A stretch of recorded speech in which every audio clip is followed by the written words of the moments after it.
What's up? What's up? Good morning. Welcome to the Trigger Mike Show. Today is Monday, February 6th, 2023. Good morning to everybody out there. Salute to everyone in the chat. What's up to everybody on their morning commute or already at work? We are here to get you through your workday. Again, on the Lapeef Network, this is the Trigger Mike Show. Please make sure to hit that like and subscribe button in the corner if you have not already. Hit that bell for notifications as well. What I want to ask you to do, as I do every morning, if you are watching this, if this is getting you through your workday and you are a fan of the Trigger Mike Show, I need you to do a favor for me and hit that share button right there near that like and subscribe button, possibly near the chat button. Hit that share button, like this out to your Instagram chat, your Facebook stories, your Facebook news feed, your TikTok, and your group chat. All right. Let them know this is what you're watching today. We need more people in here taking part in these conversations. We are trying to dig deep. We're trying to get outside of that layer of surface conversation and go a bit deeper. We want to talk about the things that are plaguing us, the things that are going on in the depths of our mind. On the Trigger Mike Show, we try to talk about topics that people don't want to talk about, things that are scary, things that may even hurt your feelings, but need to be spoken about. That's what we're bringing to you here on the Trigger Mike Show on the Lapeef Network. Again, make sure you hit that like button, subscribe, and share this content out to your group chats and your social media so other people can partake in it. All right, who I got in my chat? Kelly, what's going on? Hey, let me tell y'all saw it on the probably on the Instagram live. We had a ball yesterday, man. We had a ball. Me and my wife don't get out much together. We go on dates and stuff, but even those seem pretty rushed sometimes, depending on what time the babysitter, want us to be back, or, grandparents don't have them for the weekend. We got to come back. But we had a ball yesterday, man. Go check that out on the Lapeef JR live stream on Instagram, the Kelly Culture live stream. B. Taylor was there. Queen Sheba was there. My man B. Madden. We had a good old time at the James Harden restaurant here in Houston. Tons of fun. Hope to do that again. All right. What's up, Kelly? What's up, Miss Jill?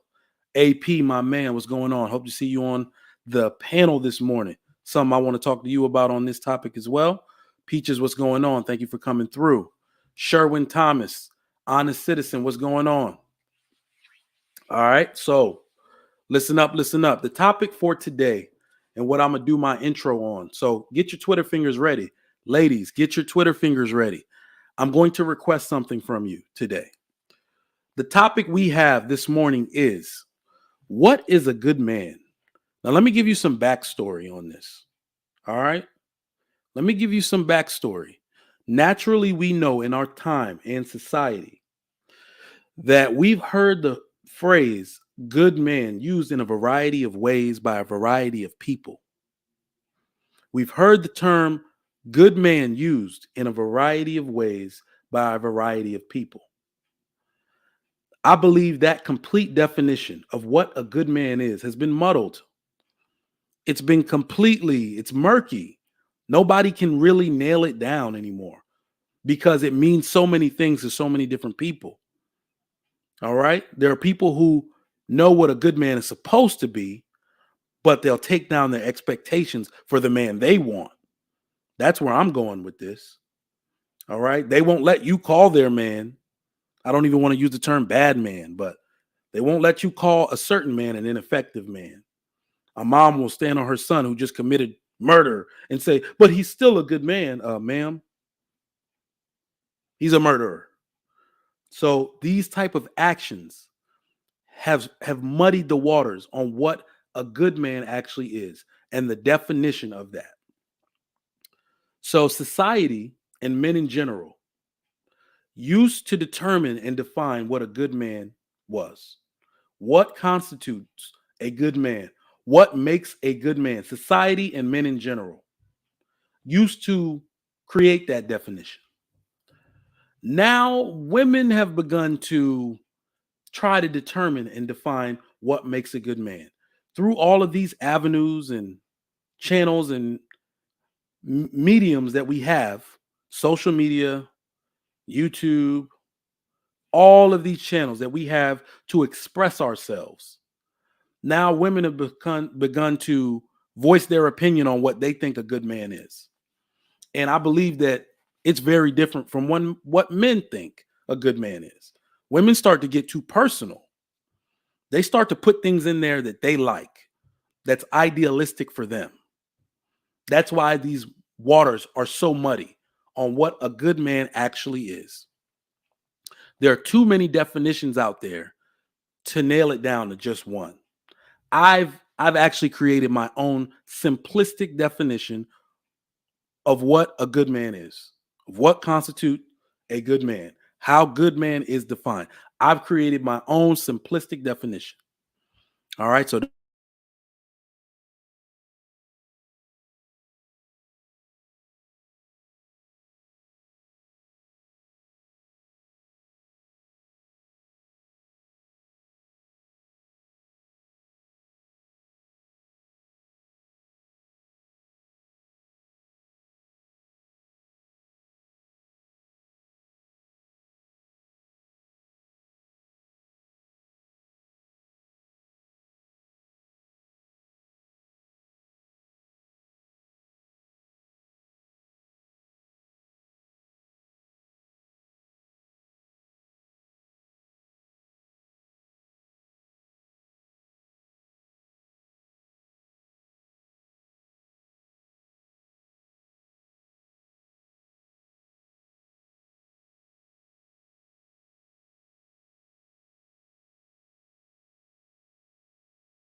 All right, we're back. Live in the hood, man. In fact, hood internet might be better than mine right now. All right. Hood internet might be better than Trigger Mike's internet right now. I have top of the line internet and they're giving me some money back. I'm a high productivity user, but I live out here in the suburbs, and whenever you hear drilling, whenever you hear them dropping off something, that's when the internet goes out. They're probably trying to run lines for the new sections they're building out here, but we're going to keep it going. We're going to keep it moving on the Trigger Mike show. Can't nothing stop us, man. All right. People keep saying it's Ethernet. I need to get Ethernet.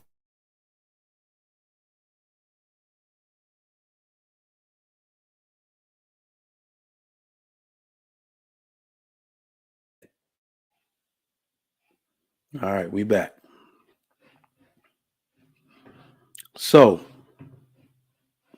salute to everybody that came in. Jeffrey Woodland, what's up? Snuggles, what's up? Zekio, Demetrius Carter, what's going on?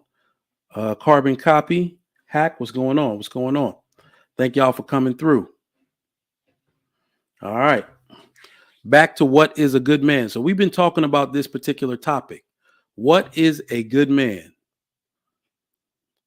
We need to dictate this right now, and I need to tell you why men need to turn up and tell you. Men need to get back in control of this particular narrative. All right?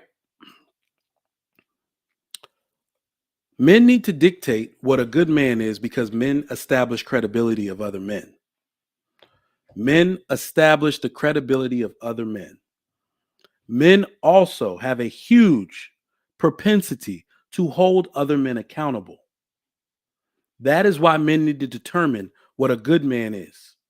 Every time you see somebody getting arrested, that is usually the system which was created by men to hold other men accountable. Okay? Men get arrested far more than women do. Men go to jail and prison far more than women do. Men go to jail for things that women get looked over for doing. Okay? So men establish credibility and accountability in our society. Therefore, men have to determine what a good man is. It's that simple. All right? We are the measurement by which we constitute what a good man is supposed to be in this society. All right. So, what I want to do right now, we're going to play a game. Ladies, get your Twitter fingers ready. Tell me in the chat, and I'm going to respond to you, what you believe a good man is. After that, I'm going to give you my definition, my simplistic definition of what makes a good man. And then I'm going to give you the 4 characteristics I believe all good men should have. So, ladies in the chat, fellas, hold off. Hold off. We are talking about what a good man is in the context of dating and marriage, but it really is just in general. You shouldn't marry anybody that doesn't have these basic characteristics anyway. So, yes, we are always talking about relationships, but remember, every relationship in your life needs to be, in order for it to be functional and productive, needs to be between people with these type of basic characteristics. All right. So, ladies, tell me what you believe a good man is in the chat. All right. Here we go. Ra says he has integrity. He does. He does. I believe I don't have integrity on my list, but the good thing is that when I give you this list, every other characteristic you can name fits in. It fits into one of the other characteristics. So I agree. I believe a good man should have integrity. I don't know any good men that don't. So that's an excellent one. What's up, Lady Di? I see you in here. All right, Peaches coming up. What does she got? Ooh, okay. Peaches got one of mine in there. She got one of mine in there. A good man, consistent, responsible, has integrity, and selfless. This is actually pretty good. We can debate on whether he's supposed to be selfless or not. Honestly, I think I'm gonna give that to you if I'm thinking on it. But integrity, again, responsible, consistent. I'm not going to tell you which one of mine that you got, but those are some good ones right there. For sure, for sure. Oh, I appreciate that, Lady Di. I'm a good man. The jury's still out. The jury's still out, but I aim to be. That's what's important. Only time will tell if I'm actually that, but I aim to be one. So I appreciate that. That means a lot coming from you. All right. I don't know if this is, you know what? Everybody, men and women alike in the chat. So men and women, what do you think a good man is? And I'm going to respond before I give my definition. But you all are on the money this morning. It's good to know we got some good people and some good minds, some like minds going on the Trigger Mike show. All right. So Black says integrity, honor, drive, and purpose. This got to be a dude. This got to be a dude. That drive. Whenever you see purpose and drive, he's probably a man talking like a man. I agree, sir. I agree. Those are good. Those are good. Let's see. Original, everything else is a carbon copy. A leader, a provider. Consistent, loving, but firm. There is a word in here that y'all keep using that I'm really impressed with. I'm glad. Remember, send me your what is a good man. Send it to me. Send me your thoughts on this. I want to know what is a good man to you. Put it in the chat. We got One Pan Wonder says reliable, trustworthy, man of his word. Okay.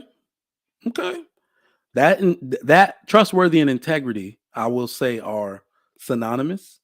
Kind, thoughtful, slow to anger. Okay. A lot of people will agree with that. I can get down with that.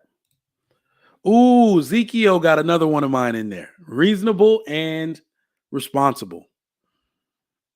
Art Hughes says a man of accountability. I mean, yeah, if you're an unaccountable man, ladies, don't take a shot. You're a woman. If you're an unaccountable man, unaccountable is the word. You're a woman. You're not a man.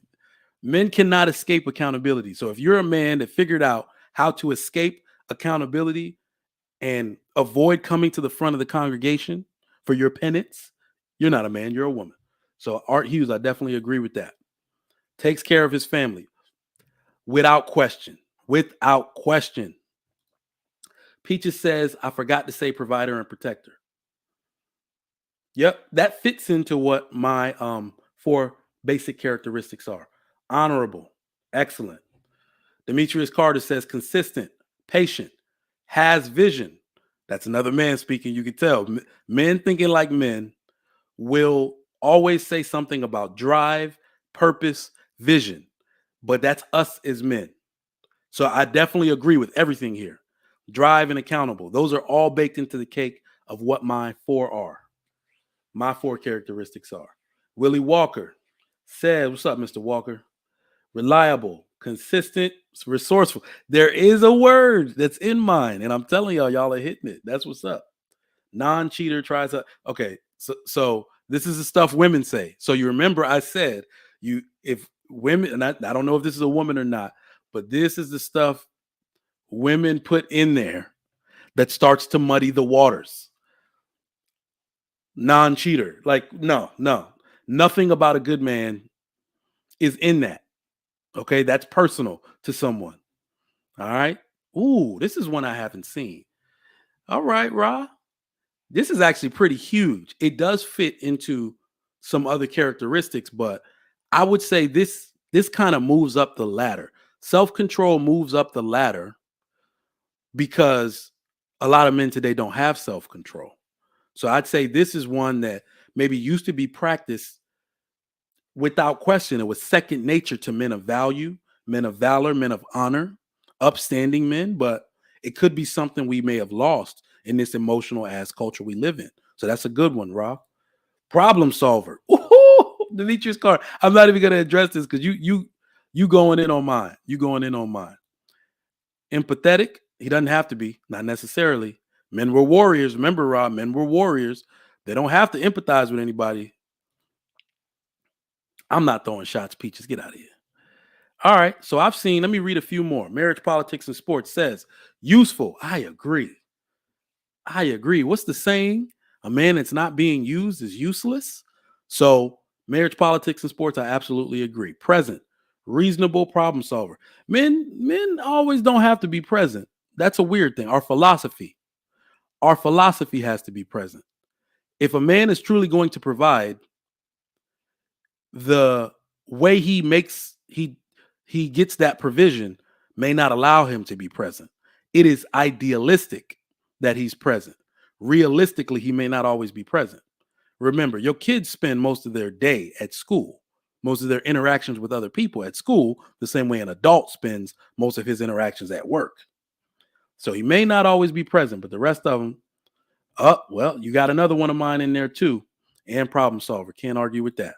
Jeffrey Woodland says, God fearing, religious, spiritual, unconditional love, integrity, trustworthy, kind, even tempered, and accountability. Those are good ones. The only reason I'm going to have to take out the religious and spiritual is because not all men are not all good men are religious and spiritual under the guidelines of what we're talking about today. Problem solver is a good one. Emotionally intelligent. Katrina Collier. This is another one a woman would add. It is optimal. It's ideal. It's not one that, people that necessarily has to be there for a man. A man can be emotionally numb. I'm not going to say unintelligent, but he can be stoic. He can be unyielding and still be a good man. But that's optimal. I would like to be an emotionally intelligent man. It's what's optimal for me. It's idealistic. Lady Di says selfless, respectful, order, plan, aka vision. Those are good ones. I can't argue with that. I'll read a few more. A man is a person who holds himself to the highest level of integrity and accountability while moving in on his purpose, on purpose. All right, you trying to steal my show, AP? You out here giving definitions like this? Good one. Wholly enterprising. Forget a good man. These women need a real man. Oh, we're going to do that one too. What is a real man? Ladies and gentlemen, we need to stop using that terminology. A real man, that has actually been muddied up worse than the term good man. The term real man has been muddied up worse. So we're going to get into that one later.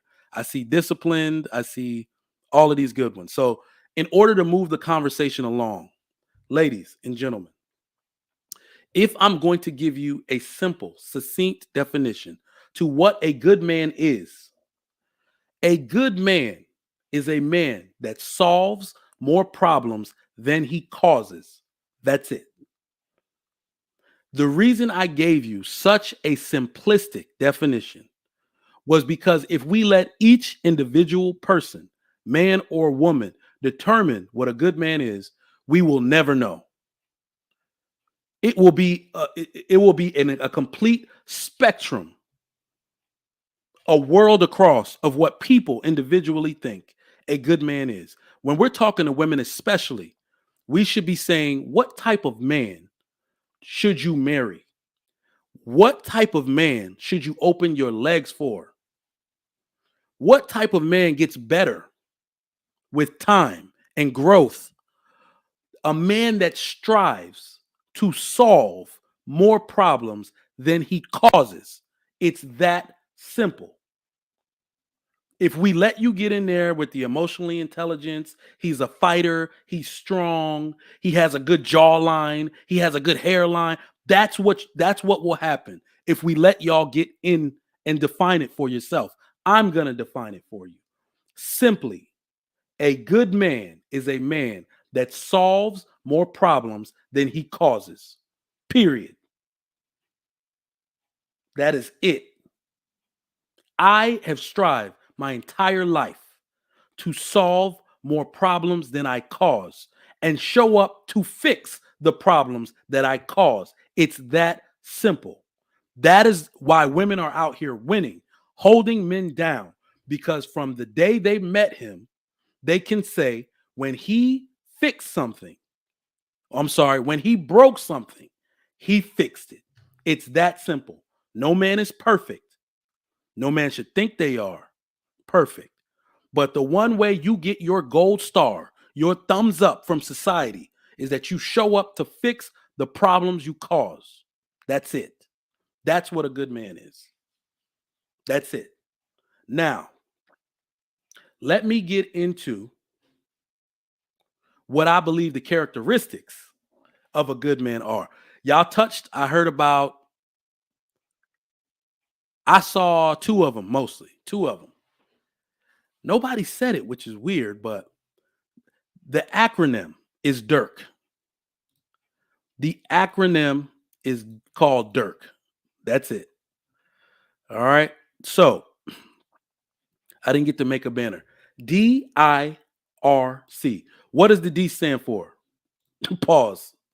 But go ahead and put in the chat what you think the D stands for in the four characteristics. Let's see what we got. What does the D stand for in Dirk? The four characteristics all men need to have. Double income. Determined. Disciplined. Boom. There it is. Dependable. I believe that all men should be dependable. Now, Too Mad with AJ, disciplined. Of course, I agree with that. Peaches says determined. Of course, I'd agree with that. Inaz said driven. Of course, I agree with that. But dependable, you have to understand that when I give you these acronyms or that acronym and these characteristics, everything else you can say will fit into those. In our panel today, we're going to try to debate. We're going to debate with how a man needs to have more characteristics or less, or we need to change this around. But dependable. I believe all men need to be dependable. My wife can set her watch by me simply because I'm where I'm supposed to be when I'm supposed to be there.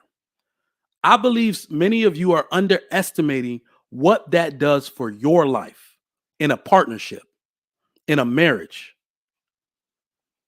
The lack, or should I say, too many undependable men in a society is what will make a society fall. It will greatly impact the effectiveness and efficiency of an entire society. Society depends on men showing up and being dependable. The fact that men go to work when they don't want to is them being dependable. The fact that you put in a ticket to the city, well, that's a bad example because people don't plug potholes fast enough. But eventually they're going to come plug that hole, and whoever they hired needed to be trusted to be dependable to go fix that pothole when nobody was going out there to check your work. Men need to be dependable. Your family will depend on you for an entire lifetime. You need to dedicate your mind, your being, every cell in your body to the one fact that these people depend on me. I need to go to work every day. I get laid off, I get fired. I need to spend my time finding another job so they can keep depending on me. Women do not like, they have the most vitriol for, they have the most disdain for men that are not dependable. Let's move on. In fact, let me just make this last piece because this is about my personal life. If you don't think dependable, if you think it's driven and you think it's determined, these are all things that can happen with undependable men. An undependable man can be determined to do something else. A driven man can be driven to do something else. A disciplined man can be disciplined to do something else outside of being dependable. That's why I chose this as the D. That was gonna, damn, pause. That I was like, that's why I chose this as the D in the acronym. All right. My tardiness, my absent-mindedness is never bad enough for my wife, for her life to be affected. Nobody's calling her at work to say I didn't show up somewhere so she can go pick our kids up. I'm trying to be so dependable that if she looks at her watch, she says, he's in the car line now to go get our daughter. He's on his way to gymnastics right after he goes to get our son. She can say, his phone is not on. Let me call that spot. It's 3:00. They're at Kumon right now. They're at T-ball practice right now. That is what dependable men and women do. That is why this one is so important and why I chose it in my acronym. Let's move on to the I. Put the I in the chat. What do you think the I represents in Dirk? D-R-I-C. The 4 characteristics all good men need to have. Put it in chat. I.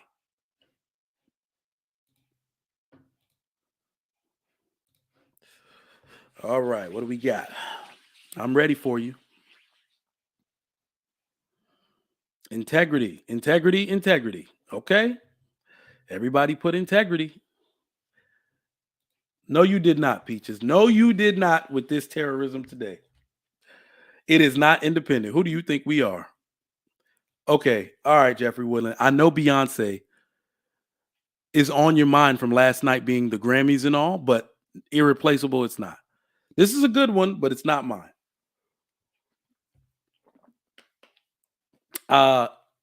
Someone said, are we talking dating and relationships? We are. But remember, relationships are something we have with various types of people, romantic or not, throughout our life. So even though it applies more to relationships, this also applies to every relationship you will ever have in your life. This is what the average person should expect from you. Influential? No.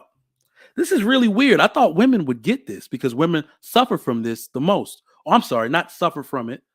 Women are the ones who experience this the most.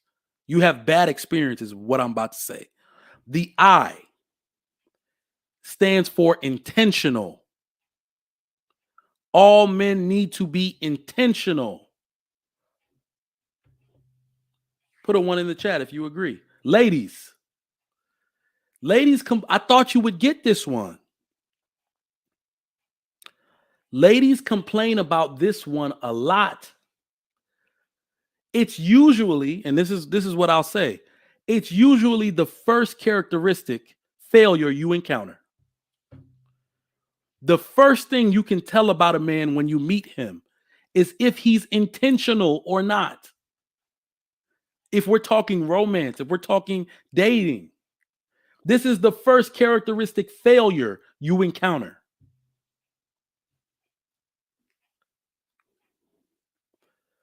You see this one first. He's not calling you back like he said he would. That's unintentional. He's very unintentional. If he's not making choices on behalf of you two, he's unintentional. You ladies, you hate this. I thought you would get it. If he's not being decisive, he's unintentional. If he's putting things off for you to decide, that man is unintentional. Ladies, are you listening? Do you got your notepad out? This is what affects you. These are your experiences with ineffective men. I don't even want to say bad men because these are men that could do better. Some of these men are immature that I'm talking about, right? But a man needs to be intentional. And I mean this so much that failure has a lot to do with this. Failure is a big part of this. A man needs to be so intentional that he says, I'm going this way. And he hits a brick wall so he knows not to go that way again. He needs to fail and fail and fail and fail and fail again with intention. Character is built through intention. I meant to go there. I went there. I chose the wrong path. I'll do better next time. That is the life journey of a good man. He didn't just get there. He went there by intention. Intentionality is so important for young men growing into older men. That's why I put that there. I know integrity is a good one. It really is a good one, but it fits. It fits in the next one. All right. So let's get to the R. What do y'all think the R in Dirk stands for? DIRC. The R. A few of you hit it on the head. I want to see if y'all can recognize what it was.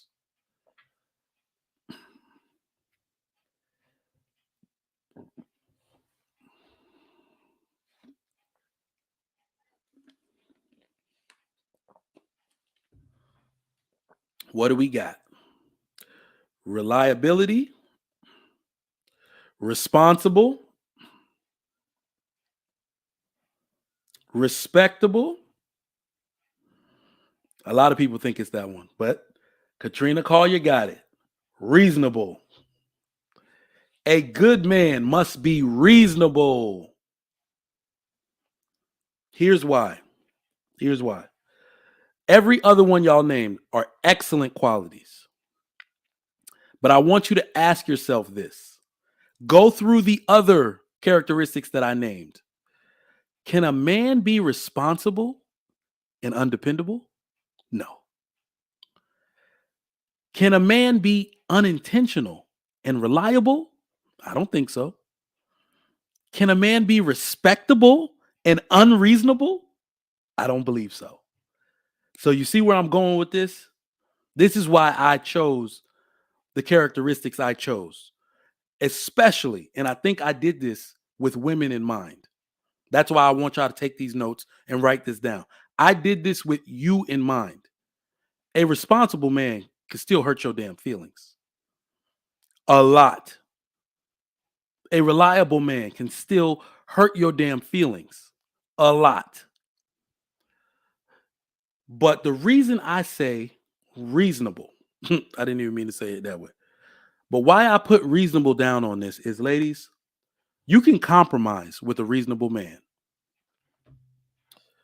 That's pretty much the answer right there. Ladies, you can predict the actions of a reasonable man. Compromise is what you're looking for. Yes, he is the head of the family. This is a reason why women have a problem submitting today. You believe that you will get in a relationship or give too much to an unreasonable man who cannot lead correctly.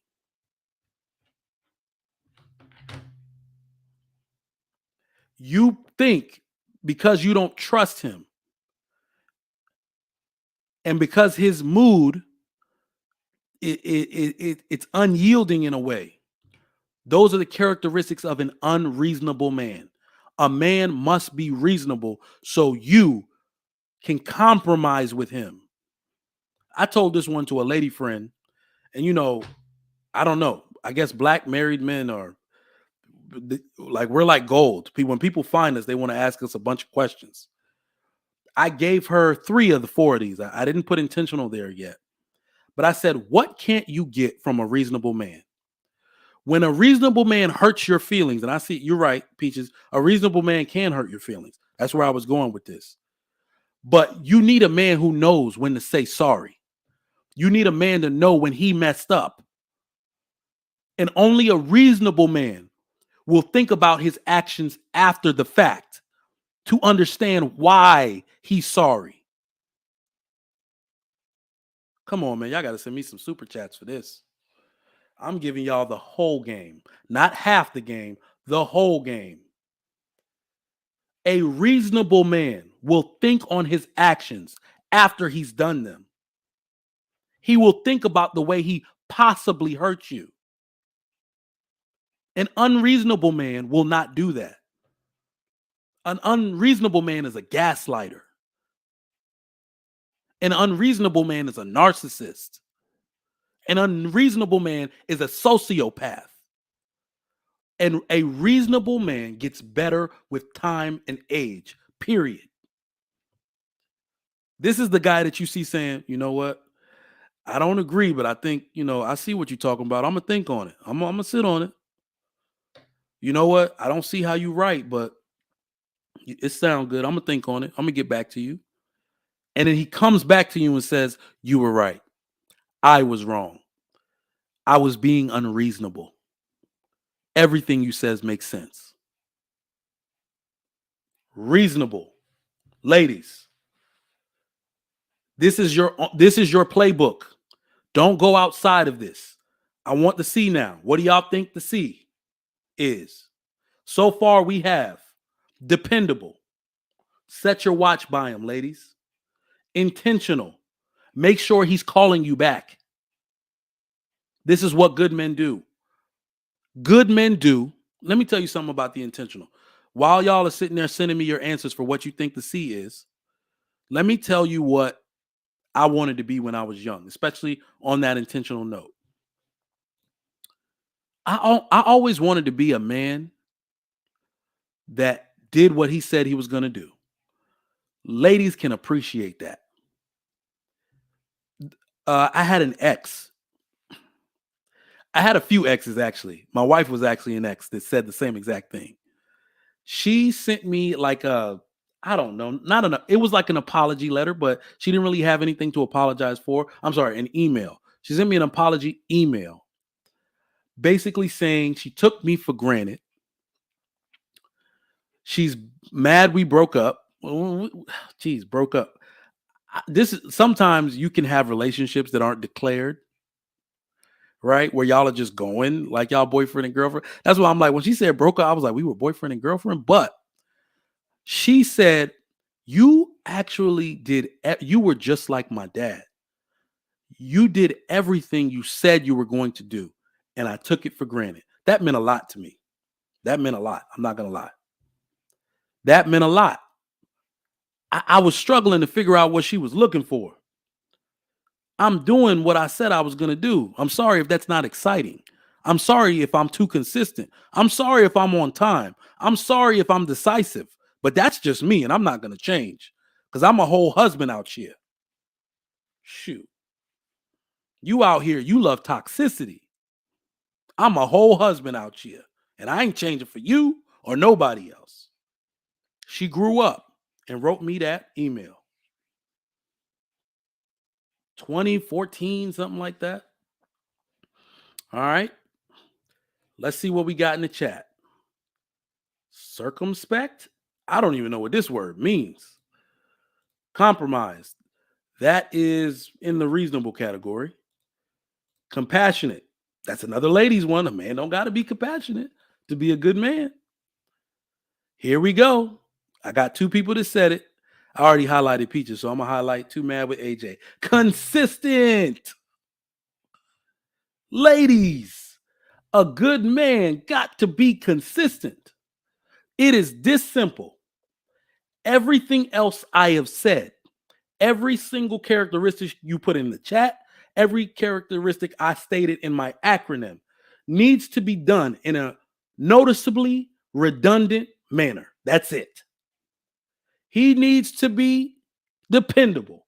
He needs to be intentional. He needs to be reasonable. He needs to be calm. He needs to be responsible. He needs to be reliable over and over and over again to the point where you believe he can't be any other way. This is how important this is for your life, ladies. He needs to be consistent. Why on earth would you continue to give your time? Why on earth would you continue to give your body? Why would you give your best years to an inconsistent man? Good gracious. Everything we talked about, everything y'all put in the chat. Consistency.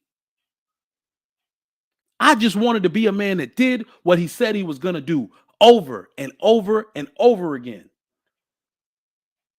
I've gotten bad reviews from work before. I've been feeling myself a little too much before. And to see something put down on a performance evaluation that I'm inconsistent, My goodness. That's how you hurt somebody who's trying to be a good man. Don't call him the B word. Don't call him the N word. You want to know how to hurt a good man? You want to know how to hurt a man who wants to be effective, who wants to make his mark? Call him inconsistent.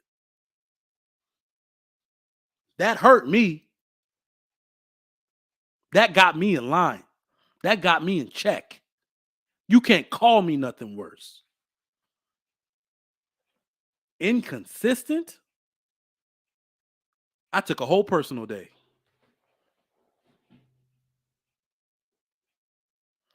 A whole personal day behind that word. Ineffective? Inconsistent? Whoo! White woman like to make me cry out there. All right? That was me as a young buck. I've been Johnny on the spot. All right, for a while. I know I'm arrogant. I feel myself from time to time. JR, drop that link, good sir. But ladies and gentlemen, there you have it. Dependable, intentional, reasonable, consistent. Dirk. That's it.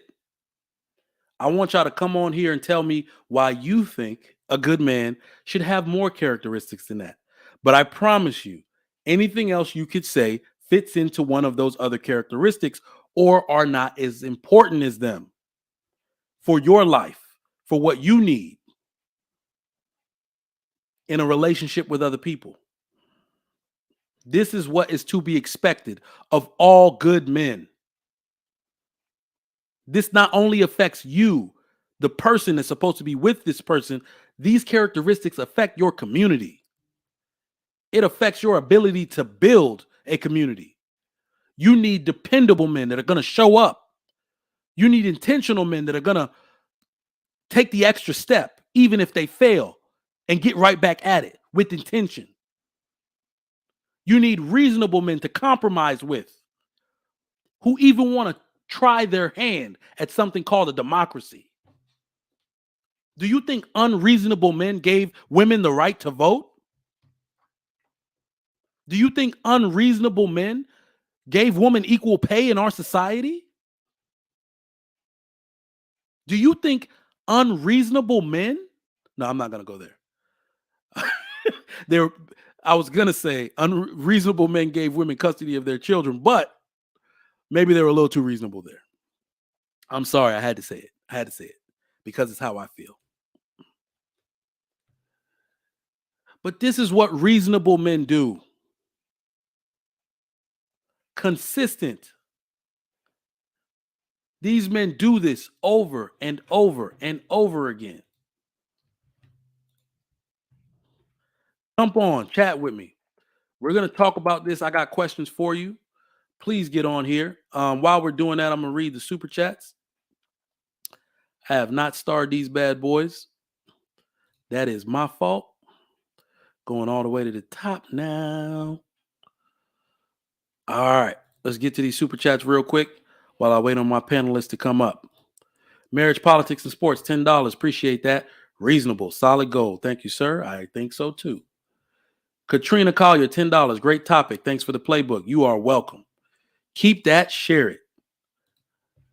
Willie Walker, $10. My man, a whole husband out here. You are, too. You know what I was talking about. Just for the love of the game. Marriage, politics, sports. I thank you a lot for that. And we'll keep it pushing. Let me read some of these comments in here.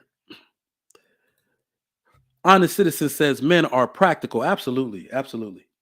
We're practical thinkers. And in that practicality, you'll find these characteristics that help sum up what a person, or a good man rather, is and who he's trying to be throughout his life. Absolutely. Men are practical. All right. So what about family oriented? Peaches says. So listen, not all men are going to create families, but all men should be in service of their community. And most that is really the measurement. by what good men is. In fact, if we're really going to deep dive into it, there are some good men that don't even deserve to have their bloodline continued.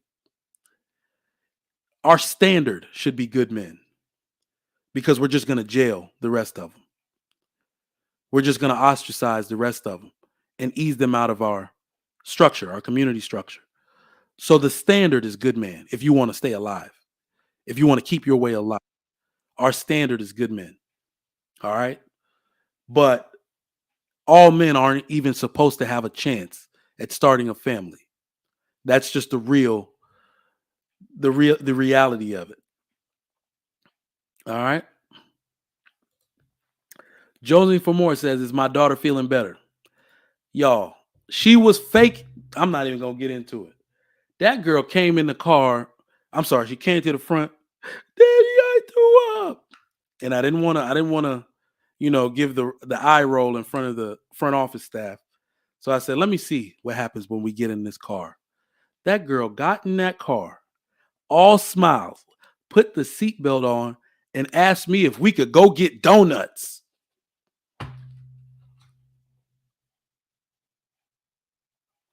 Y'all, that girl won't sick. I told y'all she won't sick. Daddy, can we get donuts? Look, my wife's probably watching, laughing, because she know that's her daughter. When she do stuff like that, she is not my daughter. That is her daughter. CEO DMP, my man. Happy Monday to you. What's up, brother? How you doing? I'm doing well. I had you in mind when I was thinking about some of this, and I know you're going to have good additions to give to it. So, what you got on the topic in general so far? I agree. I agree with all the. I mean, I may have used certain different words, but I agree with every word that you use in your acronym.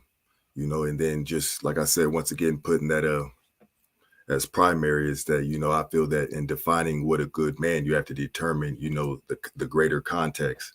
You know what I'm saying? Like you have a God-fearing man, you have men of war. We need all these type of men. So like in one particular social structure, you might need a certain type of man, and a certain type of man might be determined to be a valuable man within that particular structure.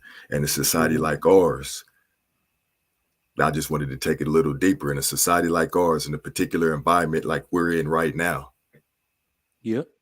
considering that, what is a good man? And that's just where my mind's going with it. But I'm gonna take it calm. I'm gonna be calm, cool, and collective this time on the show and relax and just kind of go along with the flow, natural order and flow of things and stuff. But I'm always bring that higher level of conversation. That's true. And you might be vibrating on the level where this next question is about to come from. All right. So we define what a good man is. I defined it. A good man is a man that solves more problems than he causes. So I think what you were alluding to there is, and what we need to define for the people also. And ladies, I even want y'all to come up. Ladies, come up, because your experience now, I usually don't let y'all trash men all over the place. But I believe in our day and age today, too many women have encountered let's just say it, what a bad man is, right? Too many women have encountered bad men. So what are the characteristics of a man that causes more problems than he solves? So I think a lot of women need to understand these characteristics as well, so they can look out for it. What do you think? I put up, and then I'm just fucking with you. I know we sharing the conversation and everything, but in a society where the powers that be are doing everything to, like, all the rules and stuff are to restrict you and restrain you and prevent you from meeting your full potential. Mm-hmm. Would a man that simply obeys and follows the rules be a good man in that particular context? Yes. Yes. So in a situation, let's say we were born, and like I said, I'm just fucking with the conversation. Let's say we were born in slavery. What is the good man that goes by the master's rules? The good man, like the black man who only obeys and does exactly what master tells him to do. He's the good man. But the men who think about breaking the rules, who think about freeing themselves. I see the context you're talking about now. So those are extremes. Those are extreme circumstances. Right. But if you had to break it down that way, um, slaves still had families. Slaves, in a sense, were a community, especially to their individual plantations. So if he's thinking about defiance in his adherence to staying true to the family, then it's not the same thing, because he's being true to the family, their needs, their overall well-being. He's not thinking about the person who's enslaving him. So that's not so society itself doesn't hold that against all of the men who had the mind to be brave enough to break away from that. Because if you're looking at it, they weren't doing it for themselves. They were doing it for their people. And that's So, actually the overall obligation that men have in general. so let's say society is mistreating or misgoverning your Mhm. particular people. The government is dictatorship. It's abusing their privileges. It's abusing their authority, oppressing the people, hurting the people. Are the men who ignore that and every day just make sure they get up, go to work, do their jobs, and do what the government and the rule, follow the rules and policies and procedures. They're the good men, or is it the men who decide to rise up against tyranny, to Mhm. to challenge the status quo or challenge the power it be? Is he the good man? You know what? Time will tell. Time will tell. So right now, you can't hold anything against the look at what some of these good men were born into, right? So what you can really say is they're both good men with separate purpose. Geography could mean a lot for why one person does what the other, one person does one thing and the other person does it. Like my children were born in the suburbs. They literally like they're 3 and 5. They have done more in terms of activities, have not experienced hardship. They've done more than I've done my entire life up until 18 by now. Right. So it's going to be for someone who is trying to nation build, for someone who is trying to who's maybe in the hood seeing everything every day or closer to the community, and maybe goes to school with people that are affected by poverty and government legislation and all that to a greater effect. A child that is just like my son, and my son becomes a doctor and wants to do community hours in the in those neighborhoods to help people that look like him. It's so many factors in what makes a good man. But so I think the level that you're vibrating at right now is overall purpose. Like, what is their overall purpose, overall aim, and adherence to helping the community? Because yes, I can argue that person is more purpose driven to create something in his society, whereas my son might actually be more geared towards saying, "Screw that altogether. I'm out for me." So geography can have a lot to do with it as well. So it's a bit more context involved, but you raise a good argument for real, for real. If I'm a man and I go out and I work every day and I'm on time and I show up at my job, I'm dependable, I'm reliable, and etc. These things, I come home, I take care of my family, I'm there for my children, help them with their school, etc. And I meet all these qualifications. And yet, in my own right, within my community, I've built nothing. I've provided no protection, no provisions. Like I can say and do what I want for my kids while they're in my house. But as soon as I let them cross that door and they go out into the greater society, I have established nothing for them. They'll get another man's education. They'll be reliant and dependent on another man's security or police, and they'll be subjected to another man's government. And I, as a man, know that that particular government that they will be subjected to is actually against my particular child, Mm-hmm. my particular people. Now I get it. I don't do anything to try to address that. I just participate in society as it is, Mm-hmm. even though I see it as in some way against mine and set up to one day mistreat my children for no other reason other than the color of the skin. I don't focus on that. I just go to work, do my job, and I'm a good man. So you're now I realize where you're at with it. There are two distinctions to be made here. That person is still a good man, and we can't definitively say that. Remember, I believe bias is more imposed by individuals than it is on systems, because most people can't feel the bias that people say the government is putting on them, right? But especially if you grow up in different areas, if your parent are affluent, your parent put you in a better school district or a charter school, you may not be able to feel that systemic prejudice and all of that, and that bias. You may not be able to feel it. So that father that does that is still a good man. What I think you're defining more as a good leader. He's not a good leader. That man you described is not a good leader. He can still have the good man distinction. That's not only what society needs from him, that's what his family needs from him. So if he's meeting those qualifications, great. Now, if you get into the leader category and he doesn't push forth and he just swipes his hand and says, don't want to be involved in that, we got a good case to make that he's not a good leader. Do you see a way to possibly, do you feel that you can define or identify or really point or get a real world example of a good man outside of his color? Example of a good man outside of, you might have to give me some time. For instance, what I mean by that is like this.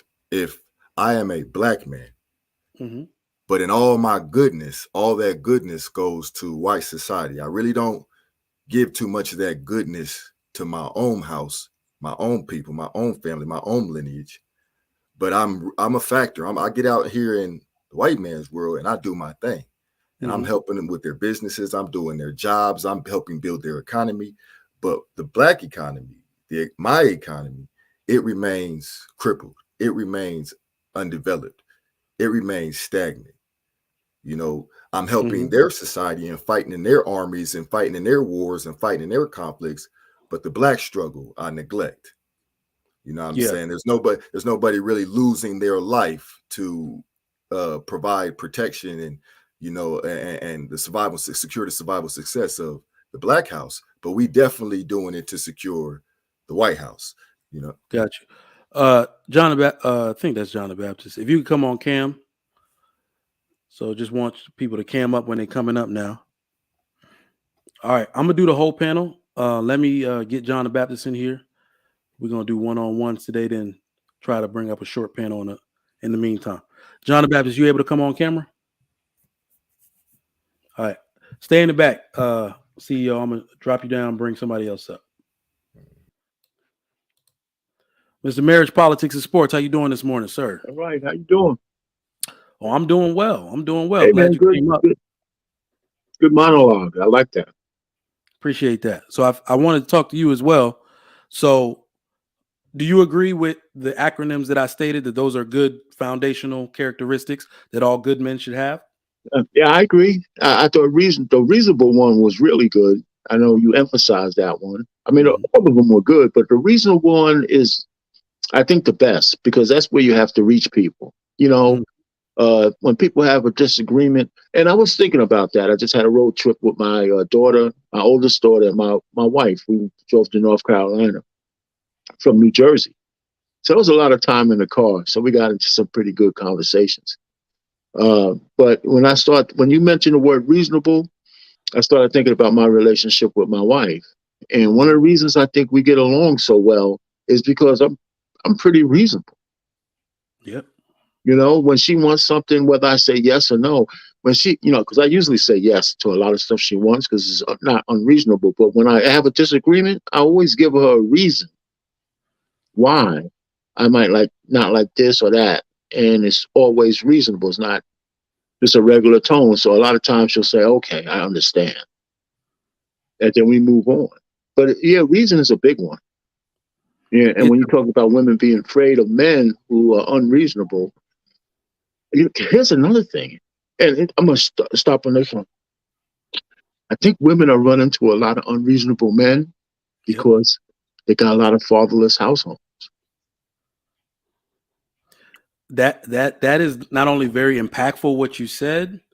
It's not only just because it's a lot of fatherless households, but they also try to define what a good man is. That's right. They are throwing in their own characteristics in there because nobody guided them properly. So that's what I think. That's part of it, no doubt. Continue. Continue. So that is 100% correct. So I got a question for you. What are the characteristics of bad men? We talked about good men. What are the characteristics of bad men? I think one of the characteristics is easy to anger. You know, I don't want to say emotional because all of us have to have, well, overly emotional, but all of us have certain emotion, but out of control emotion is a bad characteristic to have, uh, I think. Um, Mhm. and well, just like reasonable being one of your big tenets, being unreasonable is a really bad characteristic. You know, Mhm. 'cause especially if you don't have any other thing other than you just don't like what somebody's asking you to do or not do, and you can't give them a cogent reason for it, you know?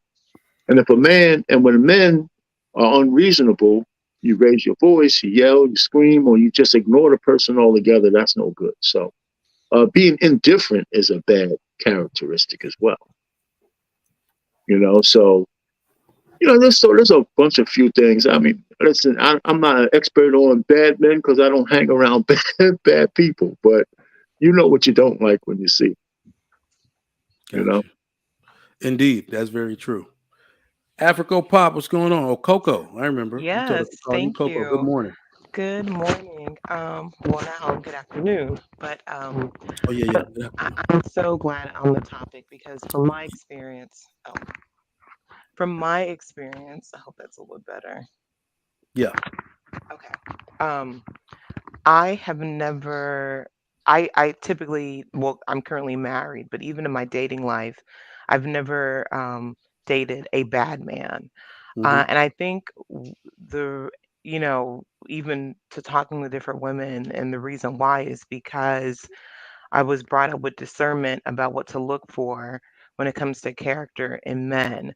Unfortunately, I think that our minority, or the 20% that is the bad boys, or the one that has multiple children, this and the other, those are the ones that media, uh, uh, that's the constant message that's out there about the not so great examples, or the ones that women find themselves gravitating towards because of the bad image, or the forbidden fruit aspect. But I've never had those problems because I really don't um, want or desired, because I saw where that was going, those type of men.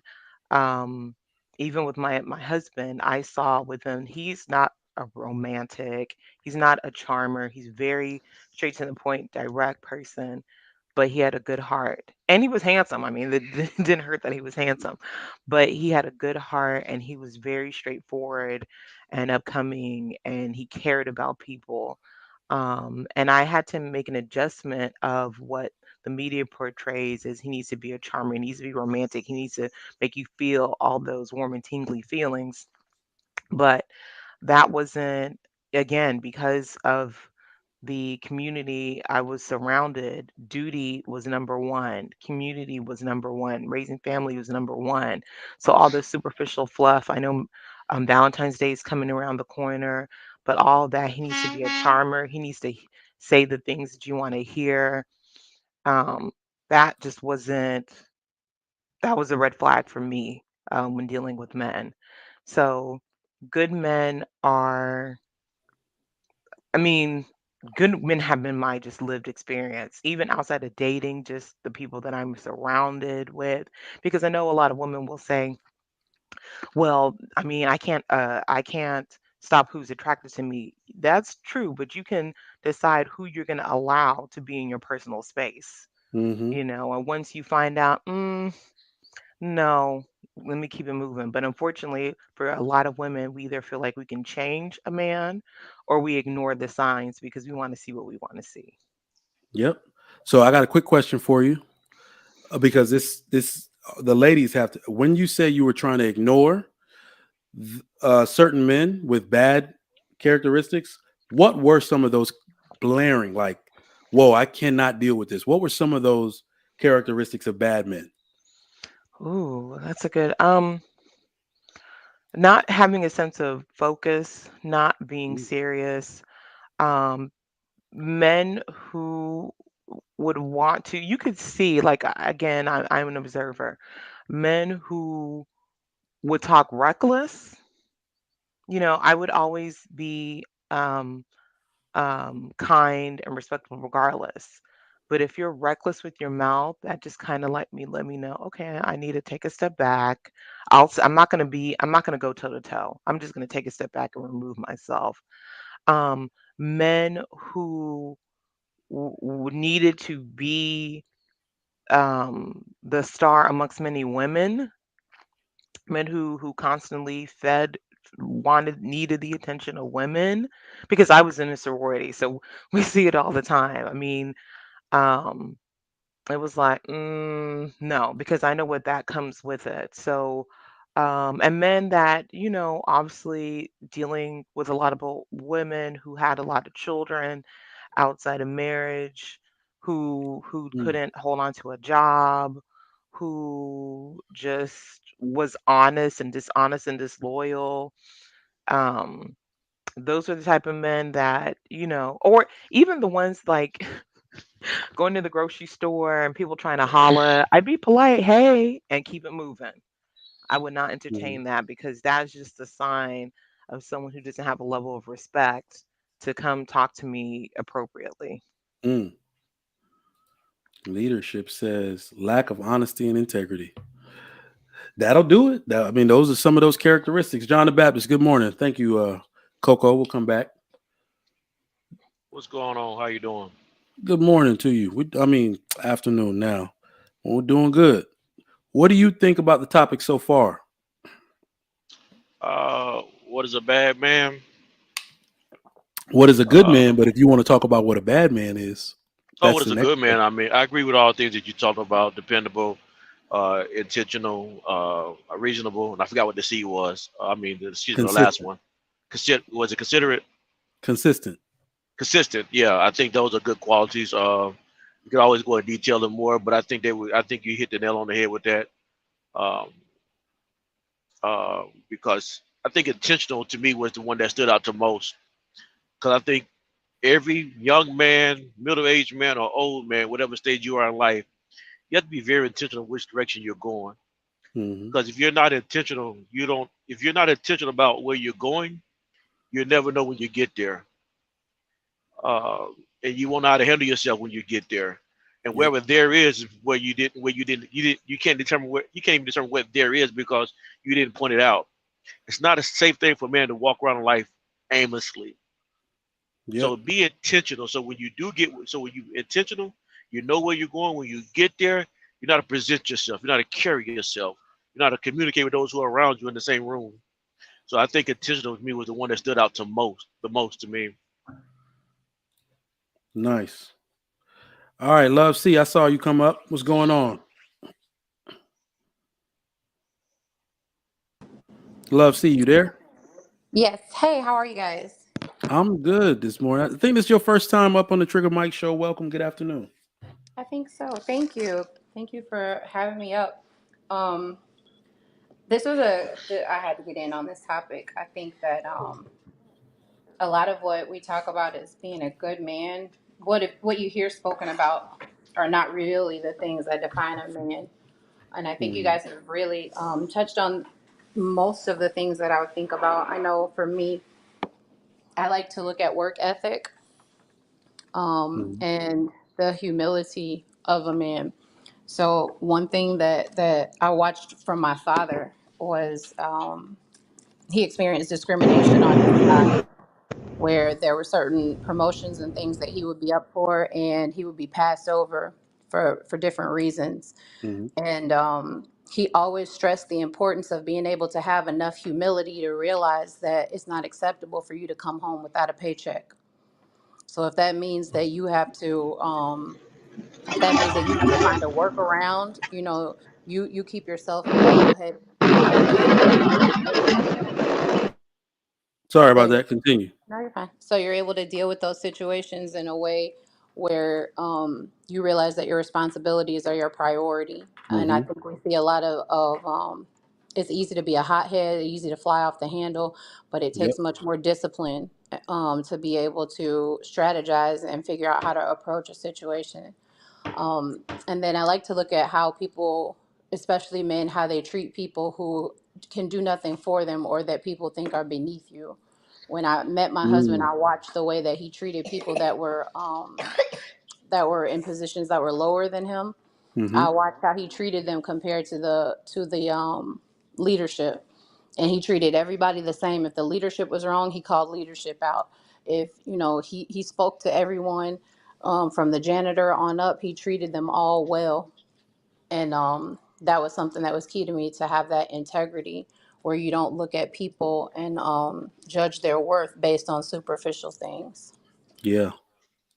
Nice. Nice. So this is why I'm glad to have you ladies on today, because your personal experience on this, we know some bad men. The fellas definitely know some bad men. But the funny thing is we don't experience it the way you do. Right. And the funny thing about it is I tell people this all the time. This actually has very big implications for women in leadership roles and women at work as well. Right. So something like my wife is a very high achieving woman. And sometimes she'll come to me like, why would they do that to me? And I'm like, damn, I don't want to let her know it's because she's a woman. Some men have bad characteristics and they will not display them with other men. They know better than talk to me like that.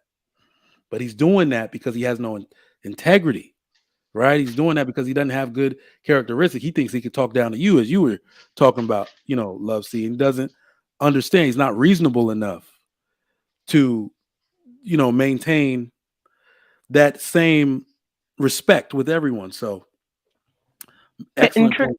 Trigger Mike, I just want to thank you for letting this be the topic, because so much is talked about how men ain't ish, all men are dogs, this, that, and the third. But um, having these platforms to speak Mhm. about the good men that we know and that they do exist. And I do understand that people come from their experiences, and some women, particularly women who fall into a particular category, have those experiences and think that all men are that way, but not all men are that way.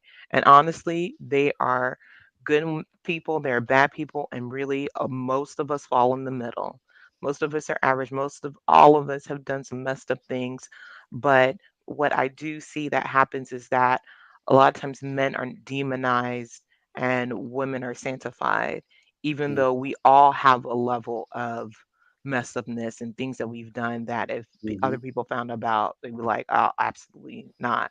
So I'm glad that this is to just bring a bit of levity and not be so polarizing, for it to be that men are just when I hear that from some women, I push back immediately, because that is not my lived experience. Even though I know I may be in the rarity, that's not true. And that's just, to me, an attack of the enemy to break up families and homes and have it that we're divided. We work better when we are together, men and women.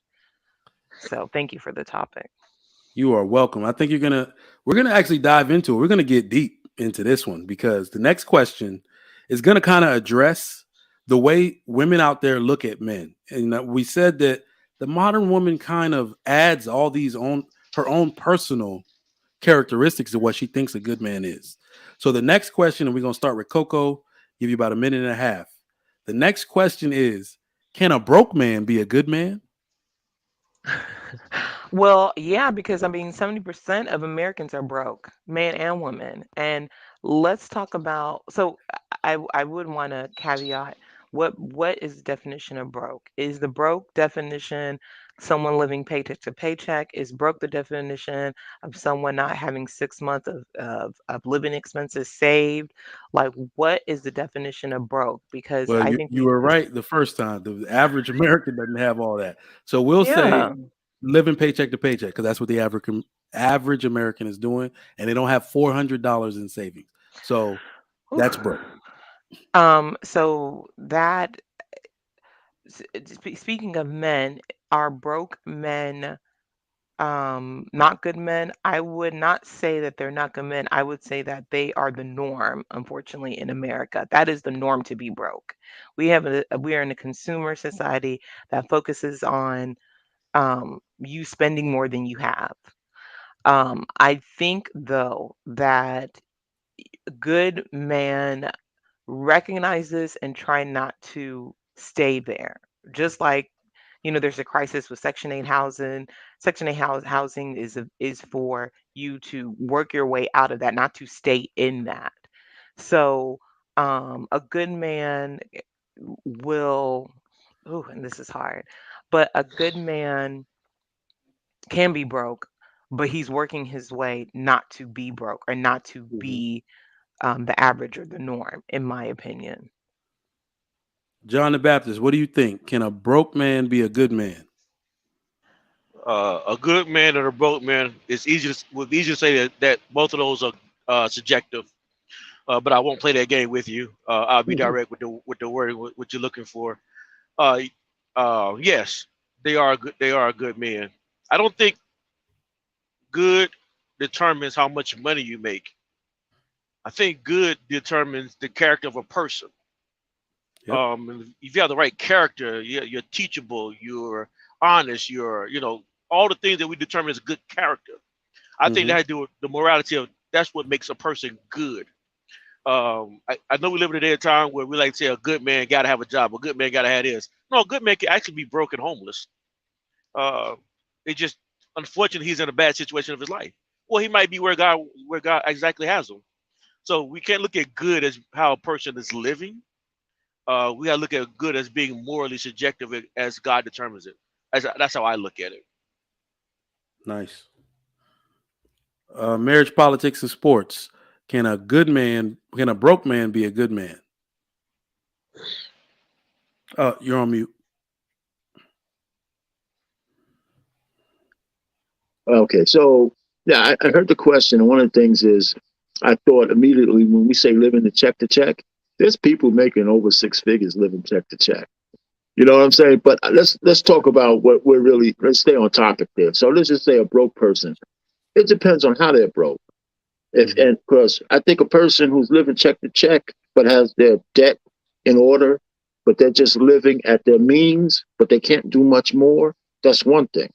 And a person who's living check to check and they got hundreds of thousands or tens of thousands of dollars, tens of thousands of dollars in credit card debt and pressure, that's another thing.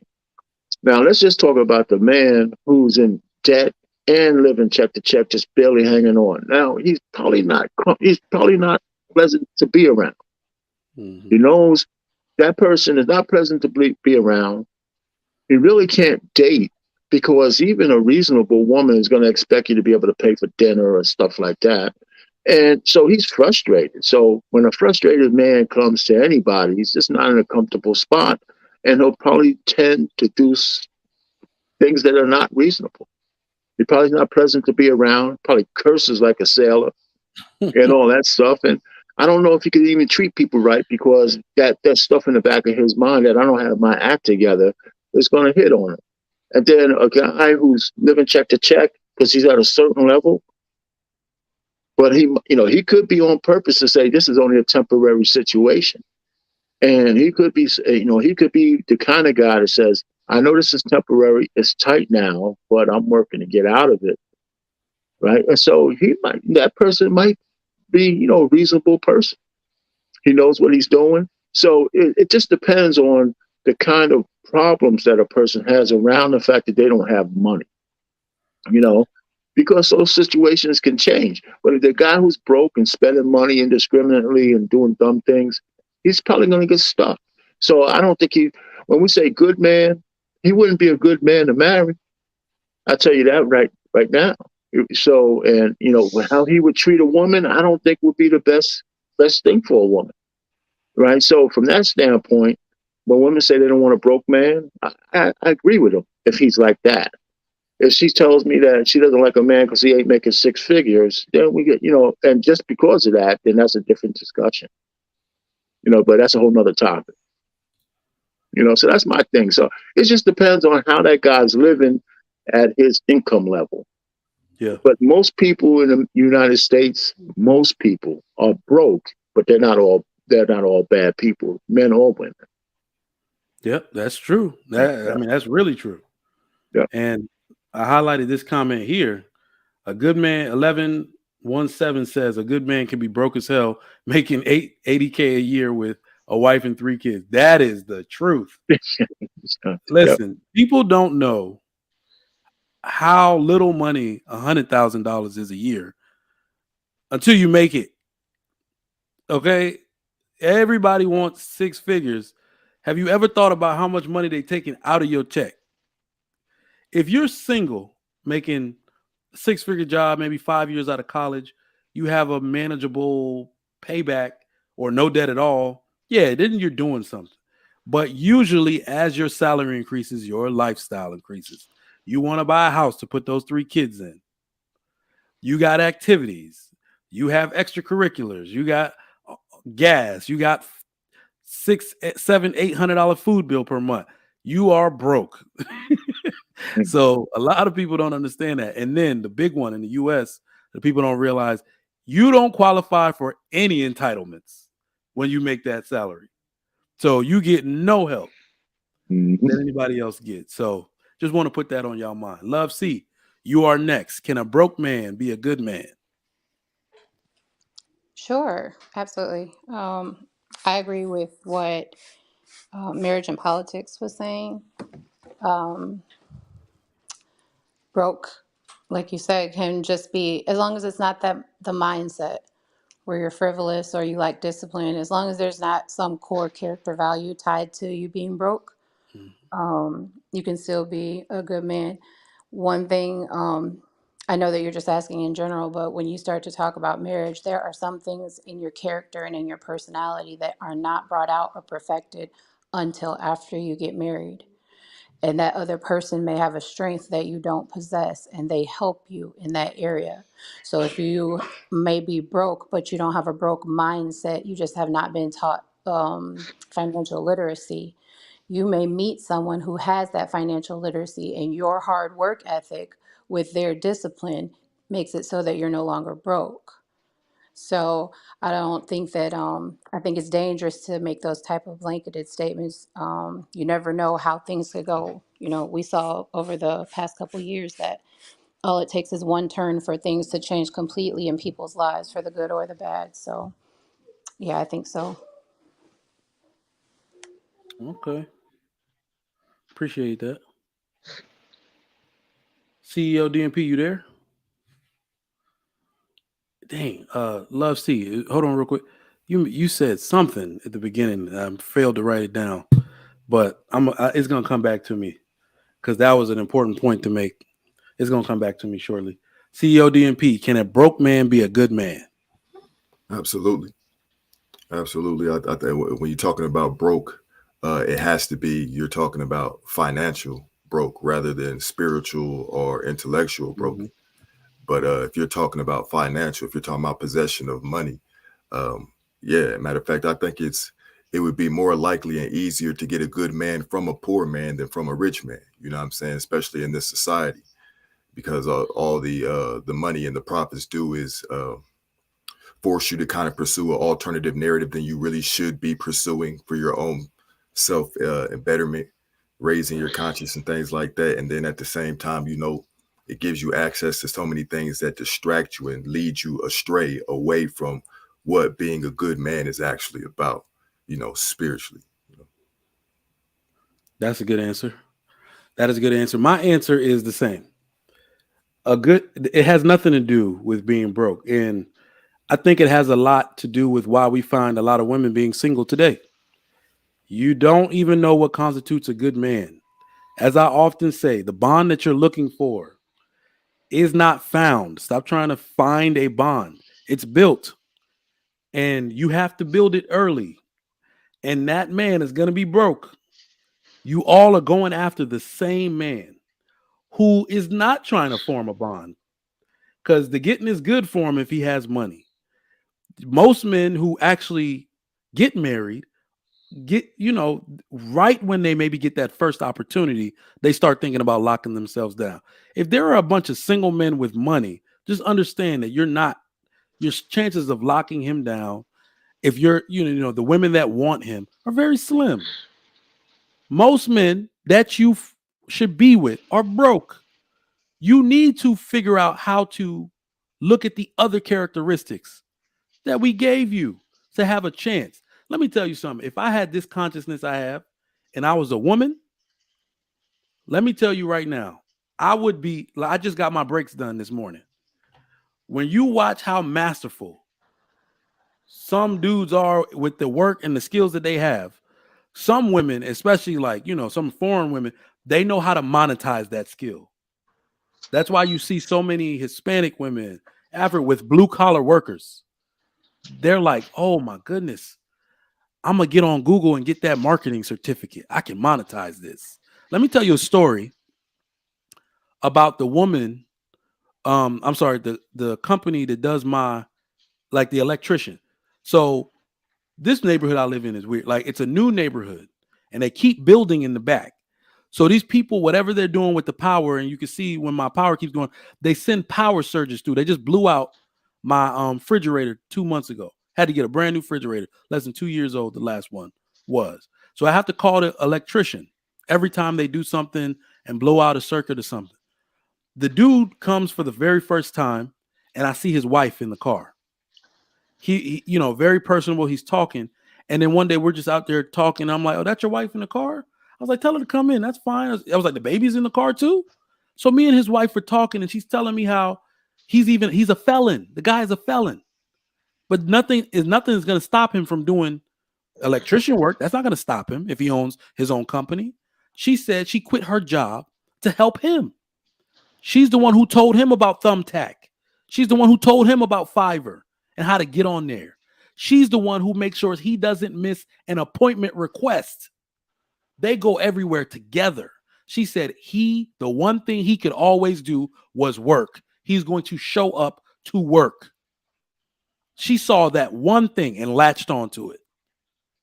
They making boot. If they collected $150 from me to do that less than 20 minutes of work he did, and they in this neighborhood getting that woman struck a gold mine. She saw other characteristics. Money. She saw he was reasonable, dependable, intentional, consistent, and she's winning. I mean, the first time they came in a car. The second time they came in a better car. I didn't call them for about maybe a year. The third time they came, they had their own work van with the company brand on the side of it. That's how fast you move, ladies, when you build something with someone. Can't just be looking at the financial part. That means most of you are going to stay single because you're not going to get it, as we can see in today's society. All right. Let me get the next question ready. All right. So we're going to start with Coco and go around again. Let me put it at the bottom here. What are the other characteristics of a good man? You see, I had mine, but everybody, Love C added a few, told us why, the characteristics she saw in her dad. So either from personal experience or the characteristics you'd like to see, what are some other characteristics of a good man? To start off, characters of a good man is character, hardworking, um, doesn't have to, that you see who they are through their actions more than just talk.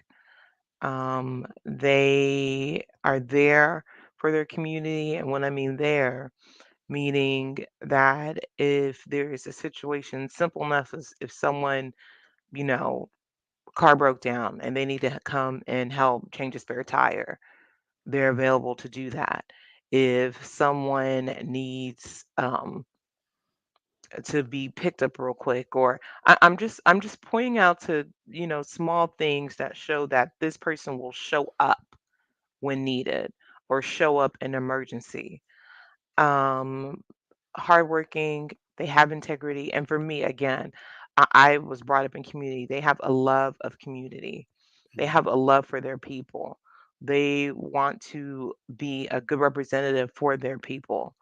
Um, and they're good at what they do. Now, everyone has a different talent, but um, whether it's being analytical, they can analyze a problem, or they're good with people, they know how to direct and lead, or they're a hard worker, they're really efficient with the work of their hands or the work of their minds. They have tools that help everyone, and they care about people. It's really simple for me. They are a hard worker, they have a good heart, they care about people, they are masterful at what they do, and I think that's the characteristics of a good man to me. Nice. Mr. Marriage, Politics, and Sports, what other characteristics do you expect a good man to have? Well, I had a couple. I know we're going around in a circle on some of them, but I say useful.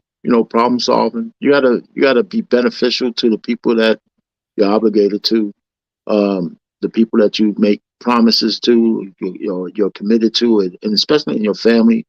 As a man, you need to be useful around the household, solve problems, do the kind of things you need to do to make sure your family is safe and secure, financially and otherwise.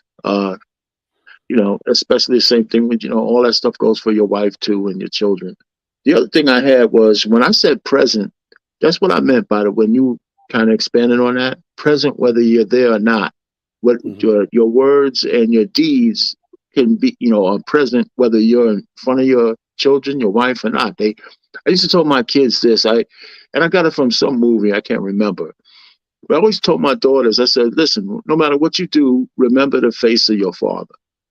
Right. I used to tell them, so whether I'm around or not, just before you make a decision, just see my face. What would I do? What do you think would I approve? Would I not approve of what you might be thinking or doing? And I used to tell them, you can make mistakes because we all do, but you just can't make the ones you can't come back from. So we used to have those conversations. So when I said present the first time, I like the way you explained it, but I don't want to make my super chat into like this $100 one. The last one was, again, honor commitments and obligations. Or if, as a married person, honor your vows. You make vows, honor them, and commitment and obligation are pretty high up on that list. And just honor them. Whatever you said you're going to do it. And it doesn't matter how you feel at the time. You got to take care of the family, got to go to work. Like you said, you have a boss you don't like, have a job you don't like. If you don't have another one, you still got to go in because you got to keep the family afloat no matter what. Indeed. So those are a couple of things off the top of my head. Indeed. Nice one. All right. Love C. What are some other characteristics of a good man? I would say consistency, reliability, and temperance. I want you to be able to show a pattern of good behavior, good decision making consistently, be reliable, do what you say that you're going to do. If you're not able to do it, communicate, and then be temperate. I think that it's good for a man to be able to hold his ground. There are times when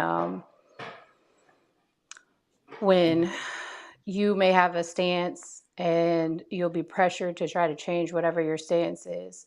But if you have a fundamental principle on why you've taken that stand, I don't ever want that to change, and not even from my pressure or from anyone else's pressure. So I think that's very important that a man be temperate so that he knows when to hold his ground, and then he knows the things where he can be flexible and work with you, but ultimately to be grounded in his principles and his morals to the point where no one can force you, not even your wife.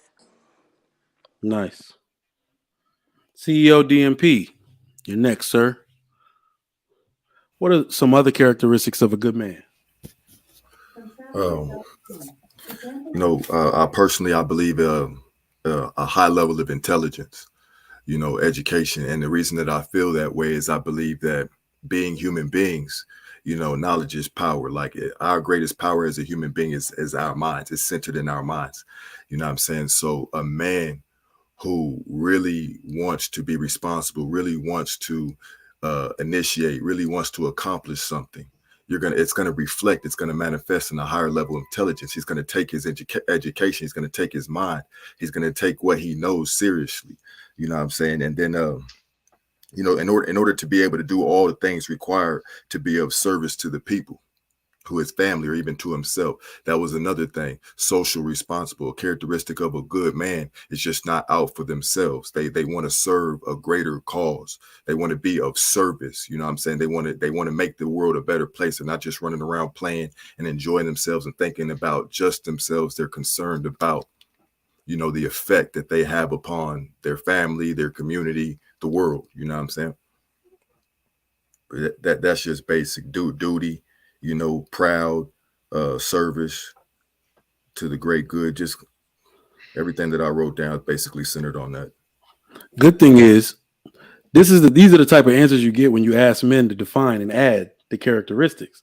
I believe most societies, even as much talking as you do about nation building, one nation doesn't look exactly like the other. I believe all of them have the characteristics of a good man, but when they tailor make the man from their culture, you start to get some of those things that you're talking about. Because I've known some men to be more benevolent, some men to be more respectful. Unfortunately, we know now some men are more docile, right? And don't have any fight at all, depending on what culture they come from. So it's good that the men of particular cultures kind of get together and determine. That's why I said, ladies, men determine these things, because men determine what a good man is. Because when you start to add things and muddy the waters, then you don't get that one basic characteristic. Do you know how, when you think, if I was to say it right now, what are the characteristics of Asian people? Everybody just say something out loud. You say smart, good at math. You're going to say it. You're going to say it, right? So when you talk about the men in your ethnic group, we have to be thinking, we got to be more cultured to determine exactly what the way our culture of women are, our culture of men are. Because I want people to look at my children and be like, oh, them people respectful right there. Them people squared away. They're serious. I think that's the one thing I like. I think as I've been described by some of my coworkers, they say, you're serious, man. You're a serious dude. Good. I'm glad you noticed. So, those are culture building characteristics.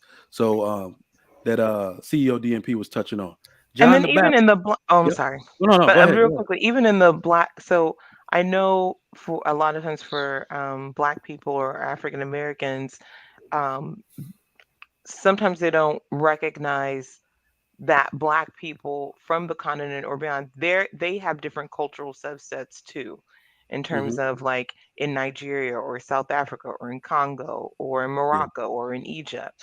Like it's not just how you think black people are in America or how black people are, internationally or worldwide. But great point, Trigger Mike.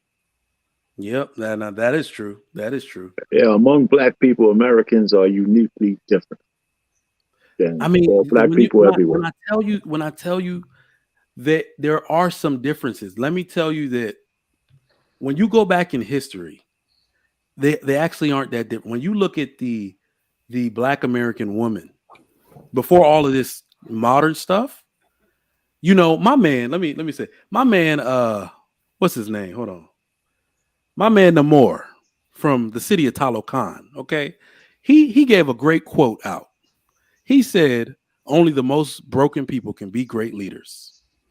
All right, and when you think about what black women in slavery went through, to then who they became after, I think that fuels most people's disappointment about what's going on today. That woman who went through that and immediately her descendants after that were the most synergistic people on earth. They were the ones that birthed the children to say, let's keep the family together, right? Let's keep the community together. Let's bond. Let's build Black Wall Street. Let's build Lake Lanier in Georgia, all these other places.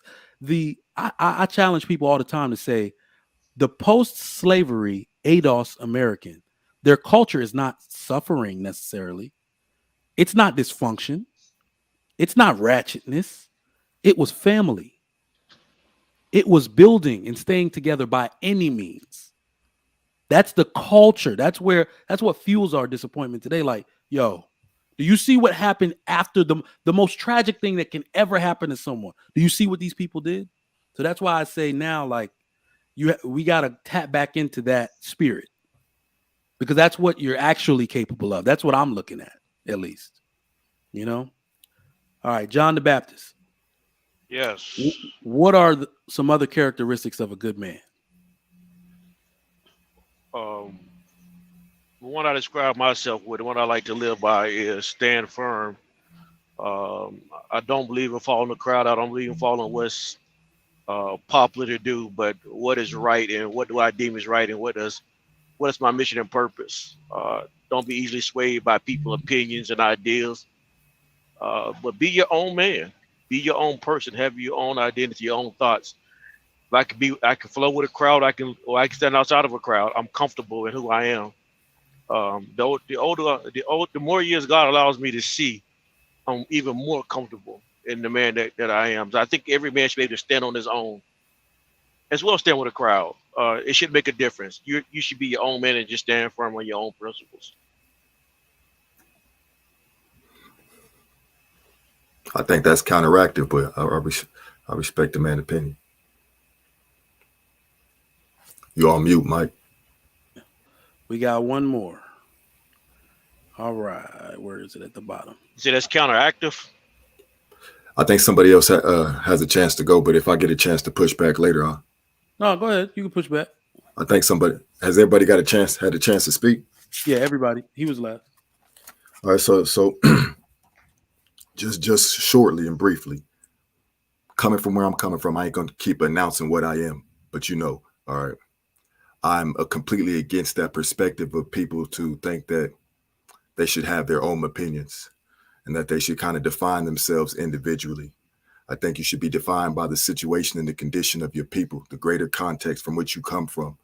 I think that coming into this world as a man, that before I could even really think about myself, I had to think about the condition of the people, the family that I was born into, and what I had to decide to become was based on what they needed. And that's the general sentiment that I when I say people come into this world and say, well, I'm going to make my own decisions. And regardless of, you need to make decisions that are in the best interest of the people. But we got these individuals say, I'm going to make my own mind. I don't care about Black America. I'm a passport, bro. I'll go get women anywhere. But you have a responsibility to this population that you come from. And the only reason you're here is because of those who came before us didn't just get their passports and ran. You know what I'm saying? So I feel differently about those who stress that independency and standing alone, away from the pack or away from the family or away from the community. I always try to push back on that. Do you know my name?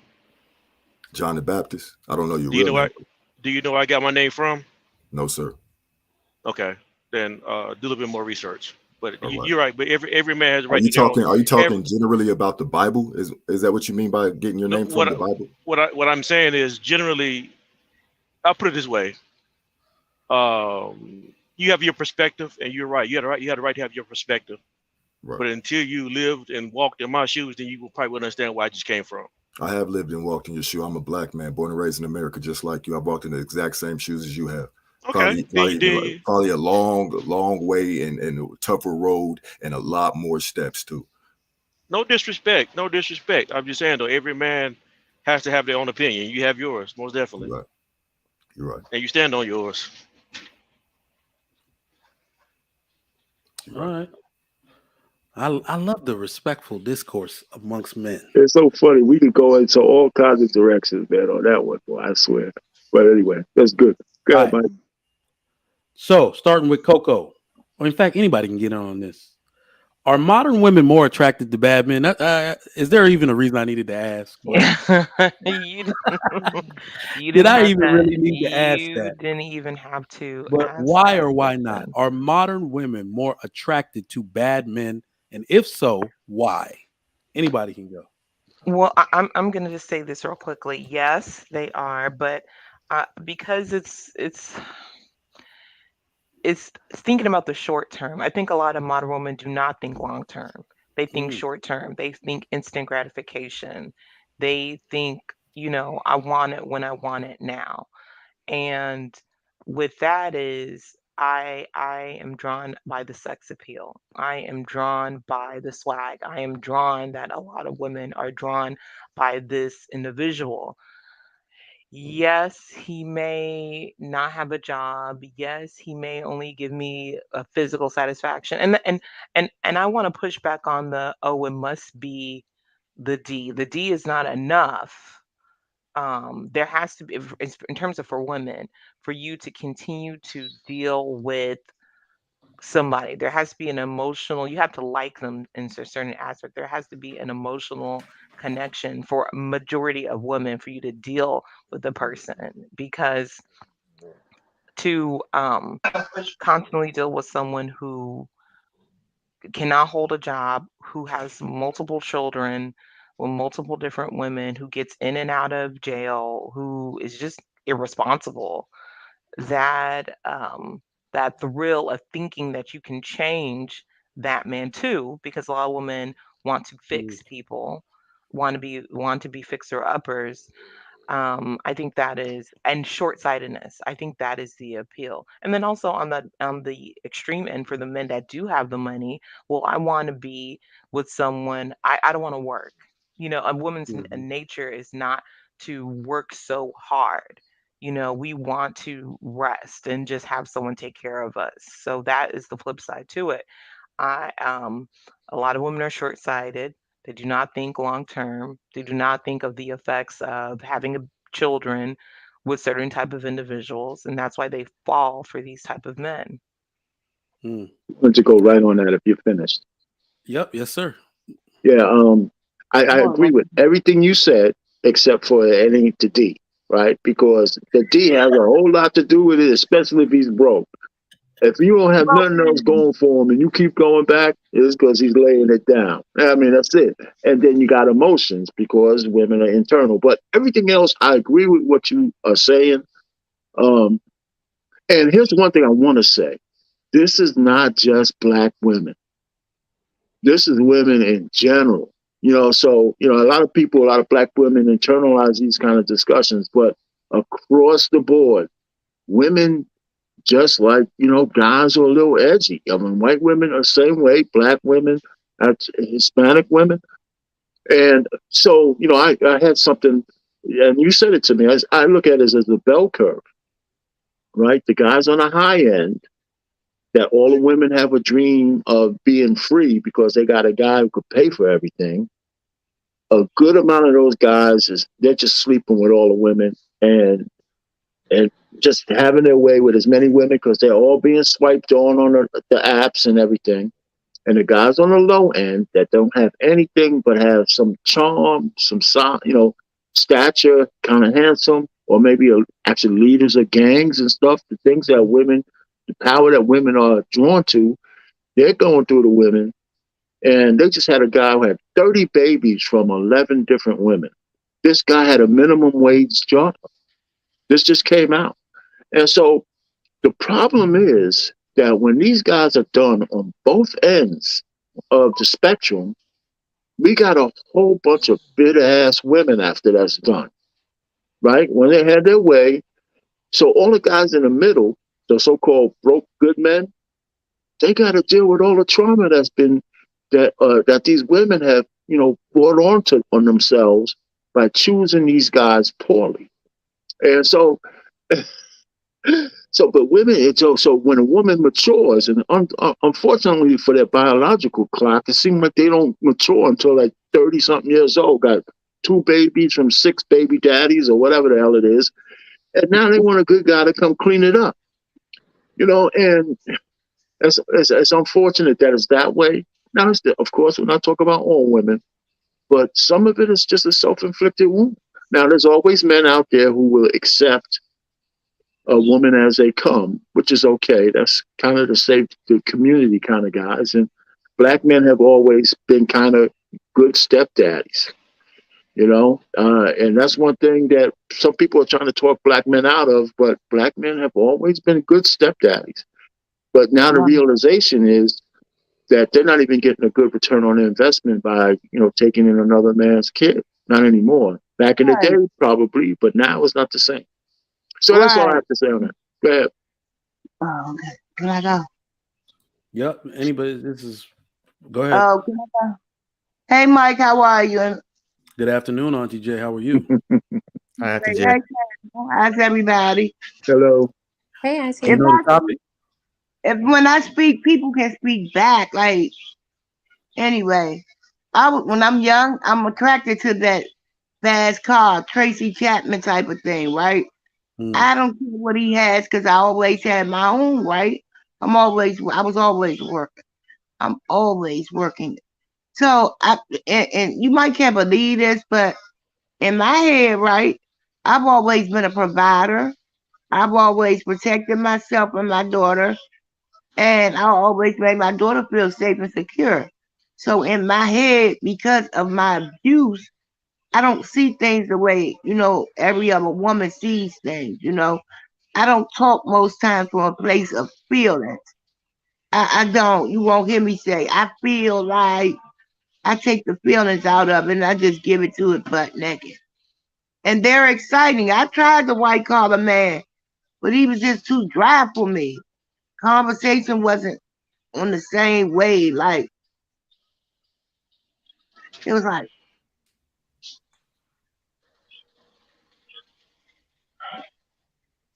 Didn't it excite was you? like this,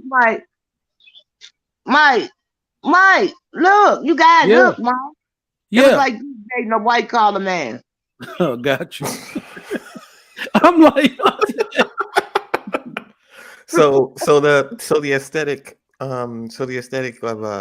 of your typical like bad boy would be depending on what race you're talking about, is either Chad or Tyrone. So we kind of use those terms. I never messed with Tyrone. But we all but to keep it to in conversations like this is what we're talking about, and then we use these two names to kind of just as a catch-all, right? Mess with Tyrone. Right. And then the good guys get left, right? They get left. They're not even looked at all through junior high school, even sometimes in college as a young man, right? They don't really start getting noticed until they either hit the gym or they got athleticism or they got money, like one of the three. Like it's got to be something that stands out, because people, the Chaz and Tyrone, they're going to stand out. They've always got the attention. They've always got the girl. They don't have to buy a drink. They're not waiting 90 days. They're all about, smash and then dip out. So there are a couple, but then you have baby mamas out of that, right? So, here comes average dude. Average dude may not be making all the kinds of money, but he's stable, he's reliable, he's actually all the good things women say that they want, but they don't want him. And that's a huge problem, because relationships were built on not mediocrity, but kind of mediocrity, just good enough. Just, he's not hitting you, he's not abusing you, he's taking care of you, he's doing what he's supposed to do at work every day, he comes home to you. The minimum that he would ask of you is just cook, clean, give him sex, and that would be it. Not get on his nerves. Answer off. Well, with that for me, my aunt always told me, never cook for a man you don't want to keep. So I'm not cooking for you because I didn't want to keep you. You were there for something else. So moving forward in my life and meeting my husband, I've been married 19 years, almost 20, April 23rd. And I had to change a lot of things about me and let go a lot of garbage that I was holding on to. So now I'm in a healthy relationship, and it's a little different, even though I've been married 19 years, right? I live my life another way for longer. I live my life. What my husband did for me was he made me feel safe. I never felt safe. and felt good. It really felt great. No, it felt great. Like to give a person a hug, right? And you just like, oh wow, they have all the answers. They're gonna make your life better. And since I've been married, my life has changed dramatically. He he polished me up. He said I was a diamond in the rough, but now the diamond is polished. So I'm really good. I'm really great now. And I just thank my Heavenly Father up above for the process because I was a baby, a single mother. But my daughter was on her way to college. She was 17. So yeah, it's been an experience. I love being married and it's a great thing. And that's what I want to say. If you don't turn that dial tone, Auntie J, who still has that in their house other than Auntie Well, I J? have a VoIP, so that's different. Man, Mine ain't plugging the wall like that no more. we Mine's just over the internet. talk about hello. I still got a fax machine though downstairs. It's a printer, all-in-one fax. I hope it has a scanner. I was about to say. It does. Printer, fax, and scanner. Yeah. All right, as long as the scanner on the there, bed and the feeder. So you're not breaking any codes. All right, let me get in on this because I hear what you're saying because I'm more so aligned with what Coco said. So are modern women attracted to bad men? Yes, but I don't think they like them. And let me explain because it's a distinction here. Have y'all ever noticed that women complain the most about these particular men? They'll say, we got panels and dudes all over YouTube that will say, y'all just mad because Pookie get all the women, y'all mad because they like us. And I always stop and say, they don't like you for real. They complain about you the most. The dude they take to court, the dude they save all of their vitriol and vindictiveness for is you. How can you do some of the stuff you do to these men and claim you ever liked them? They don't have you ever noticed that as much as we talk about the family court system and how women are doing men in court because they are doing terrible things, there are also people who the woman would never think to let the court interfere with how he fathers his children. That is the type of man a woman likes. I'm not going to get the court involved. His children need him. That is what a good man is. These women don't like these men at all. I beg to differ. What they're doing is letting their attraction, letting their desire take them over. They're not using their conscious mind. In fact, they're acting outside of their nature. They don't like these men. You don't try to change something you like if you like the way it is. I'm trying to go, deep cognitive here, but they're acting outside of their nature because it's cool to be defiant these days. It's cool to go against what your daddy said. Preach. It's cool to go against what society said was good for you. Right? So they don't like these men at all. That's the funny part about it. Because I'm telling you, the way they treat them after they've been hurt should let you know how they really feel deep down inside. Well, Mike, I think that goes both ways, though. With men being hurt, once a man is hurt, right, he holds back and doesn't always want to indulge or share his emotions with maybe the next woman because he's still thinking back there about the hurt. Men hold on to me to hurt longer than women do. Well, I think men in general tend not to be emotional with period, because men, I think, are more discerning on who they they allow their vulnerability to be.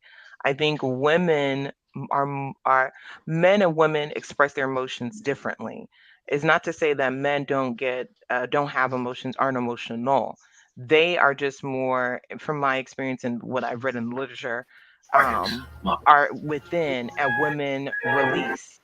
So women are the type to just verbalize and kind of be diarrhea at the mouth, or have to let you feel. I have to let you know how I feel.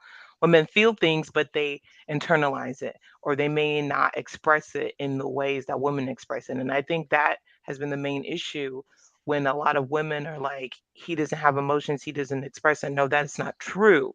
It's just they express it differently. And I learned this more so with the death of our first child. Like, I was an emotional mess. I was a mess, crying all the time, this and the other. And then I asked my husband, I'm like, how come I don't see you? It's like nothing ever happened when our son died. And he's like, no, that's not the case at all. You just don't see it. I'm not going to show it to you. I don't have my modes, but I'm not going to let you see it. I mean, outside of when our son died in our presence, that's the only time I saw my husband cry. And then since then, I just did not.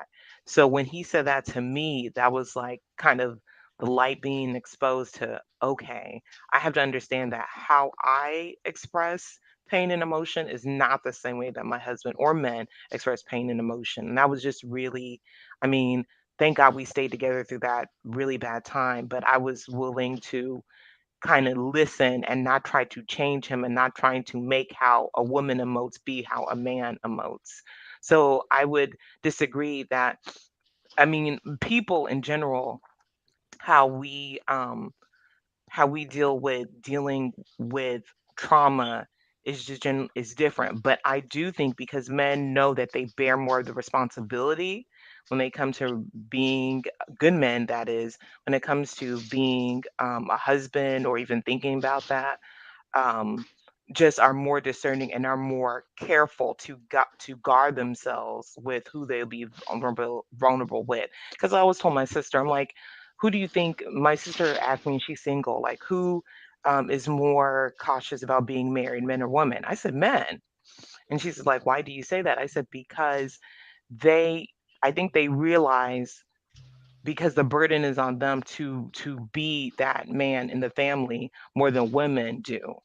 And I I still, and think I said that earlier, and I still hold think that's true today, that men think about things more than women logically, do.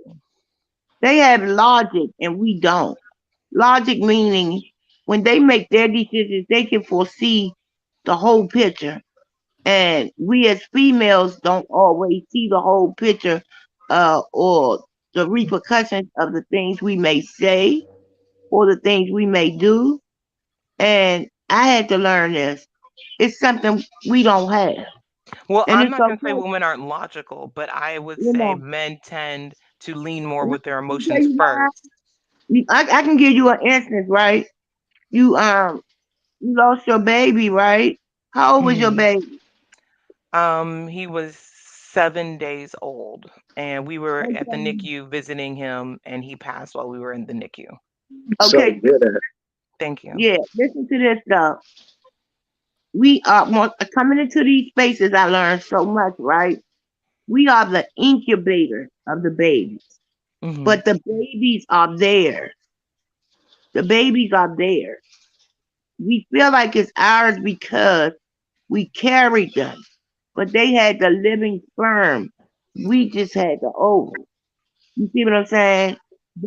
They're really their babies. So if anybody I think should be sadder, it should be them because it's their babies. The Well, I baby, disagree on that, but I understand what I you're know. saying. And then on top of that, right? I know it's a very sad moment. However, right, the child never has to worry about repenting, making mistakes, growing up. You know what I'm saying? This is a hard world. And when God makes decisions, right, we don't always like them, but He knows what's best for us. And so you can just thank God for the experience of seeing and meeting your son that you didn't keep. Because at the end of the day, when they get a certain age of understanding, we have to give them back to you. Sister Auntie, let me just tell you this. I don't think in any world a man is going to feel the death of a young kid any more than the mother.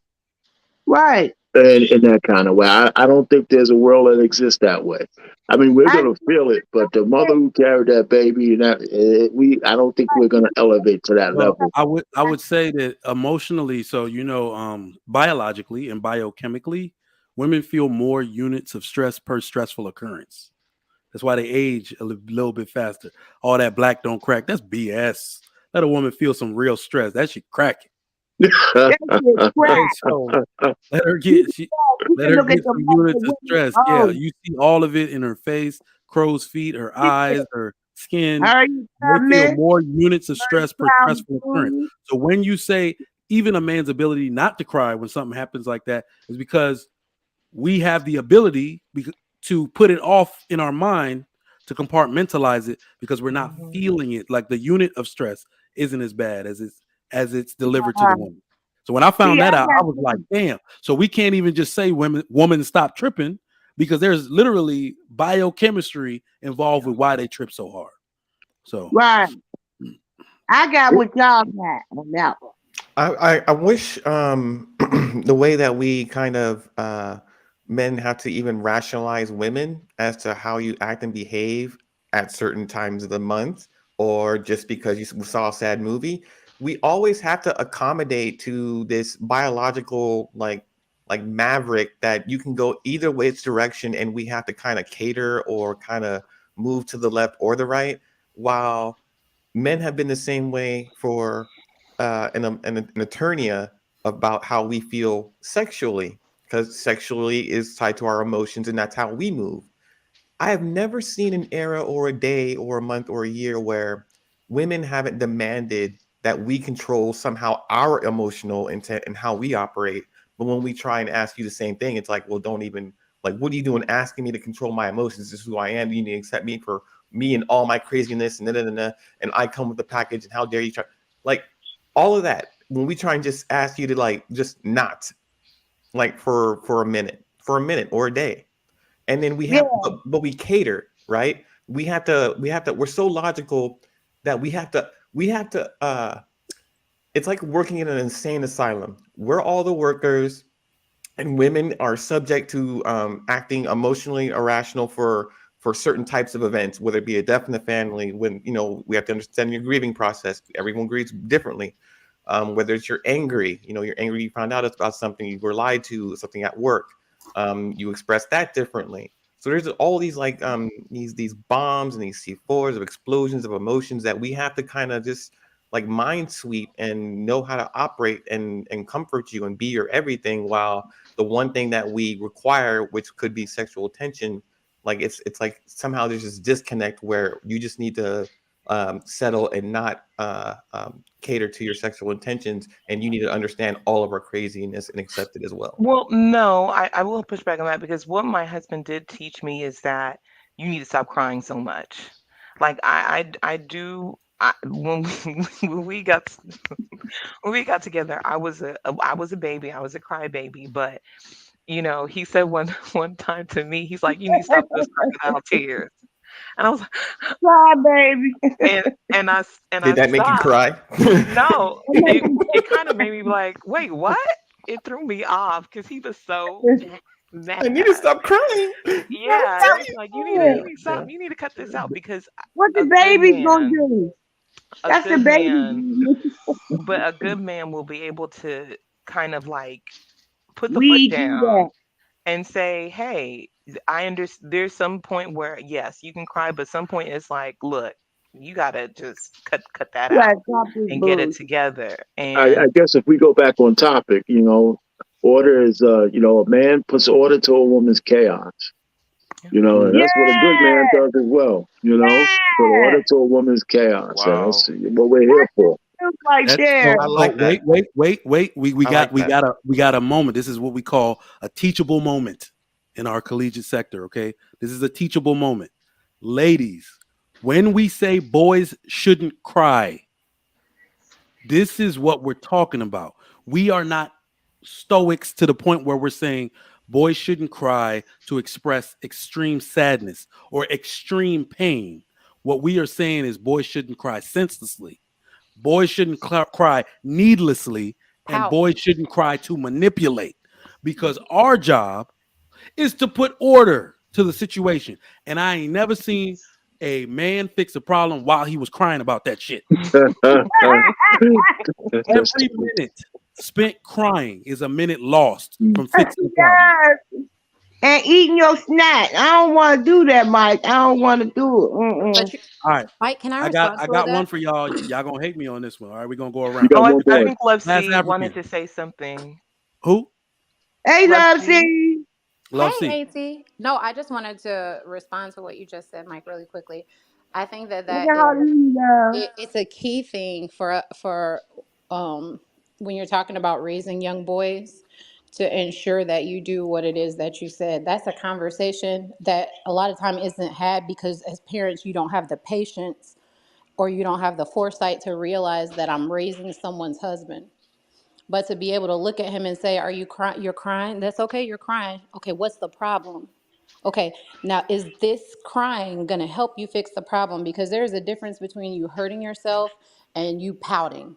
Now, what you can't do, you can't pout. You know, you can't walk around and pout. But to be able to talk them through that process is what creates a critical thinker. Yes, there's a problem. Yes, I feel this way, but ultimately when I'm done, what is it that I'm going to be able to do? And I'm talking young. Our boys are young. They're you know, 4, 5, 6. Is this helping you? No. Okay, so we need to figure out what can we do to fix it. Well, you know, talk them through that because it's okay for you to cry, but what we're not going to do, we're not going to just sit here and have a pity party. Okay, so that like those days of stop crying. What's wrong with you? You soft. What that does, you teach a man. They become emotionally constipated, where they feel like I can't be myself. I can't express when something hurts me, not even in a healthy way. And you don't learn that on your own. You learn that from a parent, where a parent tells you, hey, it's okay to feel like this. I'm going to give you a few things that you can do, some options on what's acceptable and what's not acceptable. And that's what teaches a boy when they come up to stop and look. They'll remember that, okay, this is a problem. I'm crying because I'm frustrated, but let me figure out a way to solve the problem. Let me ask for some help. It teaches them how to be critical thinkers. We actually cripple the boys by telling them, just don't cry, just be quiet, because you don't give them anything else to do from there. They have nothing else to work with. And Love C, bless you if you say you have a 4, 5, and 6 year old. Oh God. They're Goodness. five. They're 5, 6, and 7. You One got of all boys? You got all boys? 3 boys and 1 girl. Oh my. 5, 6, and Bless 7. you. How often I'm you I'm clean the praying for you bathroom? right now. Huh? How often you clean the bathroom? They clean their bathroom.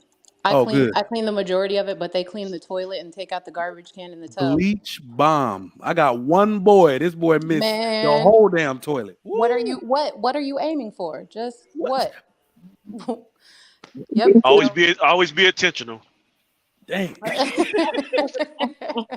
Woo! they 3 love boys? cleaning their bathroom though, so it's not Yo, a you hard doing thing. laundry probably every day. I wouldn't even let their laundry build up. The stench would probably be so bad. Oh yeah, no. I wash every morning. I get up and I put a That's load right. in and wash. So yeah, we don't. 3 boys. There's got to be someone calling mommy like every like 20 nanoseconds or something. No, they're here. They're quiet. He's playing. Boys He's are doing super guitar. insensitive too.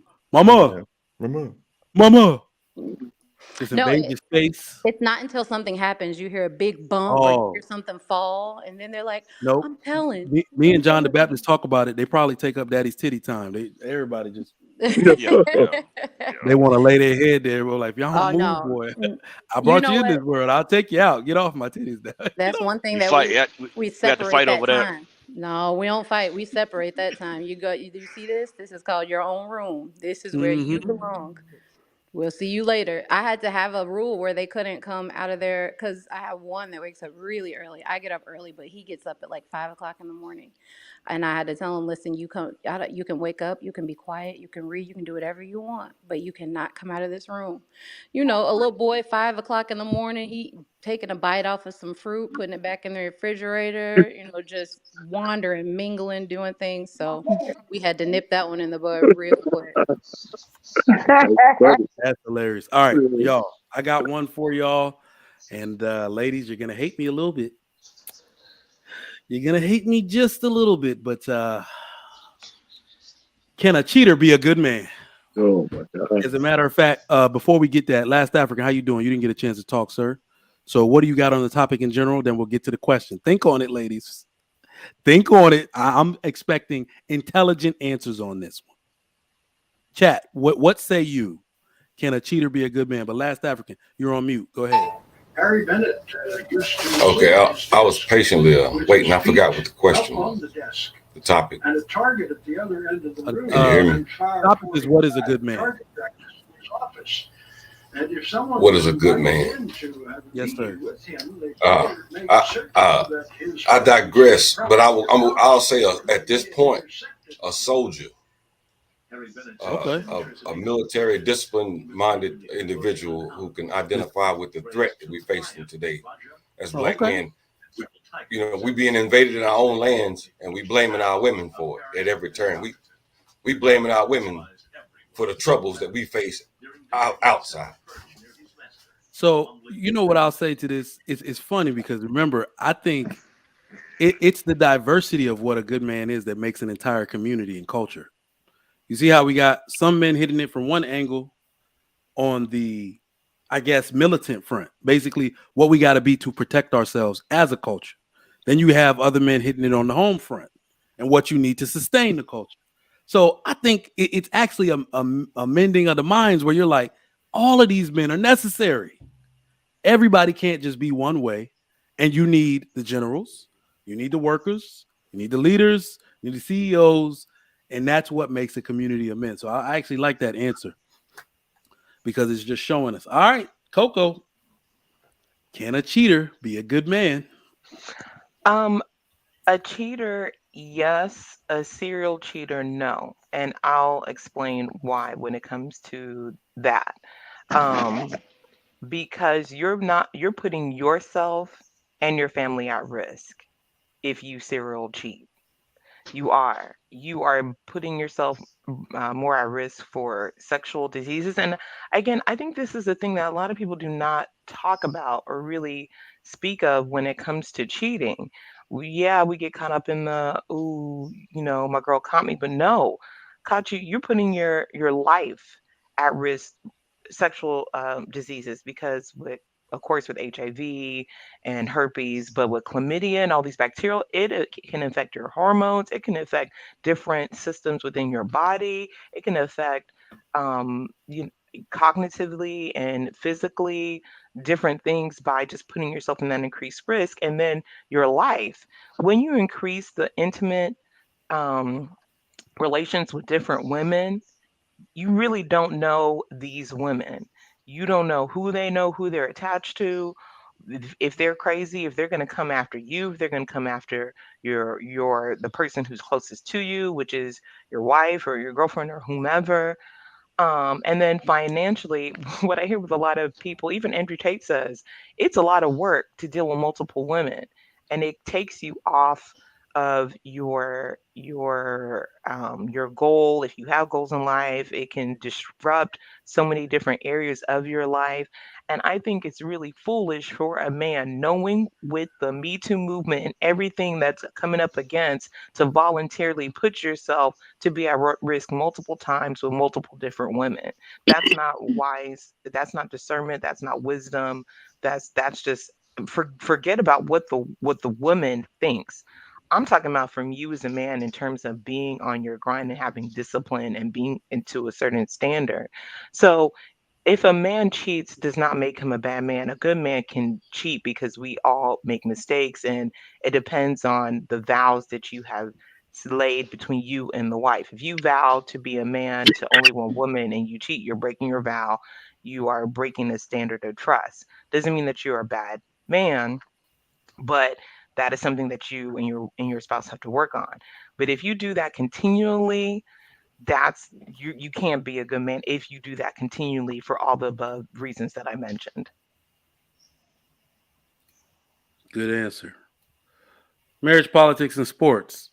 Can a Yeah, I cheater? mean it's a mixed bag since I'm a man. I think when you cheat, if you cheat on your wife and you take care of all your obligations to your family, uh, I don't know if that makes you a bad man. It makes you're still responsible. You still do that. But if you're a serial cheater, I do agree that if you're out there just slinging it, so I mean, you can only give examples like, and it depends on your station in life. Unfortunately, I mean, if you're just hanging on and your wife is working hard like you're working, I mean, you can't. I don't even think you should think about cheating, right? If you're one of these guys who's like a baller, or she's living the life of Riley because you're bringing in a lot of money. I think a lot of those women expect their men to go step out once in a while. Matter of fact, they can, and I think that's the reality. A lot of women with rich men understand that he might step out a while.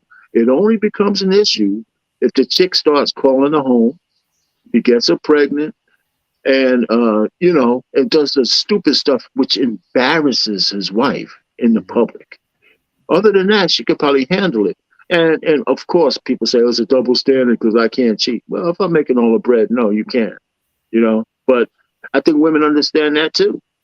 They might sneak out or dip, but these days they can't even keep that secret, even though women are better at cheating than men. But I think if you want all this luxury, you can't do it. I could do it, but you can't do it because if I find out, you're out.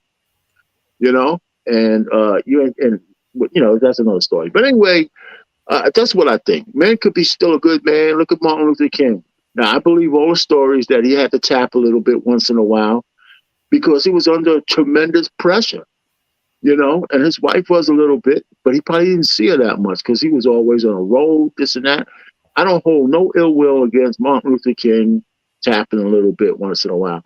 Matter of fact, I'm crazy this way. I say, what the hell is it for a man to be powerful if he can't get laid? If I'm powerful and I can't get laid, what the hell is it all about? So if I'm just a regular dude, then I gotta compromise, And okay, so that's my crazy ass quirky answer. You middle class, you doing 50-50 with your wife? No, you can't get no other. But you gotta stay home and just make sure your wife wants to continually give you sex. That means you got to be nice to her, and that's fine. Live with that. Anyway, and that's my answer. Kind of stupid, but that's where it's at. No, it actually wasn't stupid, and you completely took one of my points about MLK. Like, who says MLK is a bad man? And that man, according to some documents, was getting it in. What's the point? But that's an excellent. What's the point of being a powerful man? The worst thing, the thing nobody actually told me, because my father doesn't give this type of advice. No one told me this makes you the sexiest man on the planet to some women. I thought it was just enough to be intentionally good, to be intentionally minding my business and trying to take care of my family. Nobody told me that you ain't about to be set up to get more ass in your life than when you look responsible with your son or your daughter in the grocery store. Women gonna fake bump carts with you and lock eyes with you. I used to be like, what y'all looking at? Are my kids? But this right here, these women scandalous, bro. I gotta tell you, this right here. I hope that's a upcoming question because no one talks about how women be plotting on your husband and they be acting and I'm just gonna shut up. But yeah, nobody prepped me for that. It was either my sister-in-law or somebody that said, like, literally had to walk up to somebody's like, do you have a problem? Like, do you not see the ring on his finger? And I was like, whoa, that lady won't do nothing. She's like, dude, she's following you around the store. She's trying to make those moments where y'all lock eyes, cross carts. She's trying to create those moments. Then the weird part about it is that at the end, another day, a lady was like fake having a problem at the register so we could meet like at the outside and like just kind of stared at me in the out. I was like, damn. But listen to a lady when she tells you plotting. Listen to a lady when she's telling you what other ladies are doing. Because then you're just gonna end up in the bed like, damn, how did this happen? Let me not say all that. Love C. Can a cheater be a good man? She probably been stewing on this, but be like, hell no. No. Can I have a little bit more time? Can you come back to me? All right, got you. CEO DMP, can a cheater be a good man? I mean, we tend to generally think from the perspective of a woman, but I'll kind of look at both perspectives as a man. I don't think if you got to cheat me to beat me, I don't think that I would consider you to be a good man. You know what I'm saying? If you feel that you have to kind of not play by the rules, if you can't, man, mano a mano, step in the ring and, play by the rules and beat me, you whacked me out, and then when it comes to women, it's like cheating, period.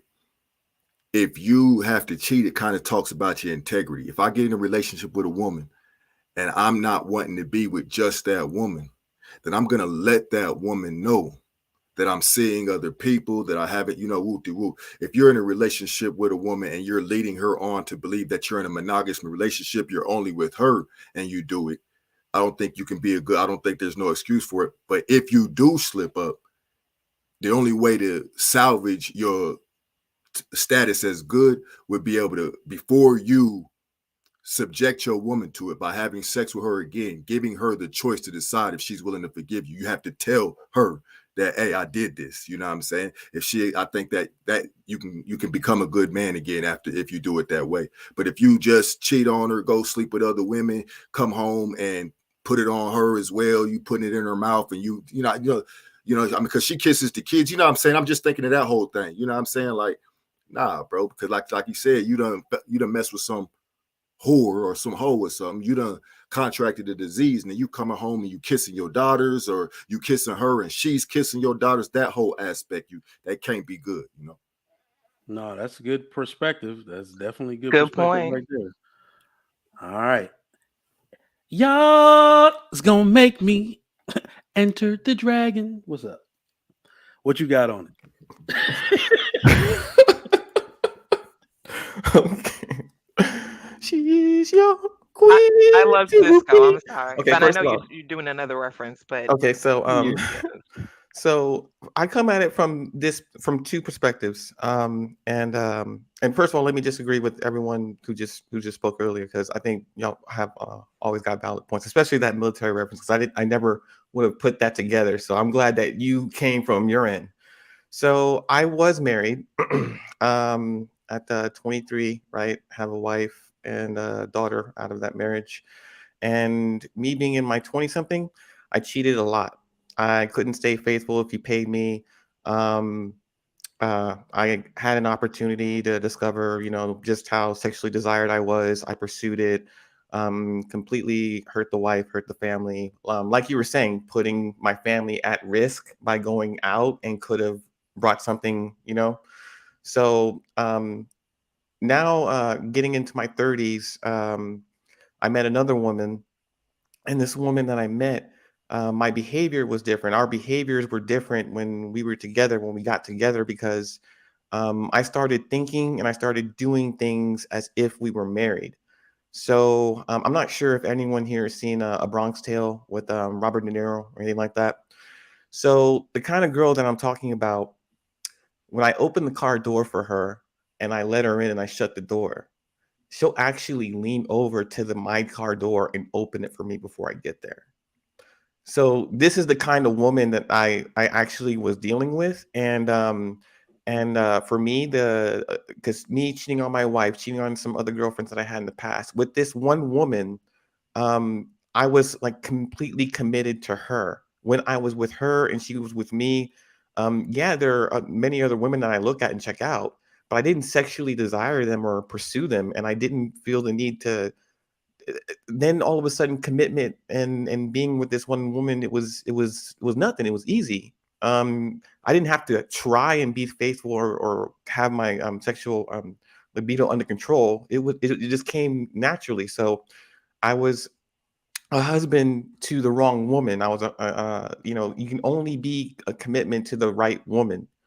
She doesn't have to do anything. She doesn't have to tell you anything. Your behavior is just different. So I think a lot of mistakes happen when you marry or get with the wrong person, because the wrong person can't keep that interest solely to themselves, meaning like you're always getting attention from other people, and you might actually be susceptible or vulnerable to other people's advances. In my case, when I was in this one relationship, it couldn't happen. Many women pursued me and still hit me up on text saying, "Hey, are you available? Well, you're not married to this girl, so why don't you just come through?" And there was just no interest. I'm like, I'm with my person, I'm with my girl, my woman, like my wife.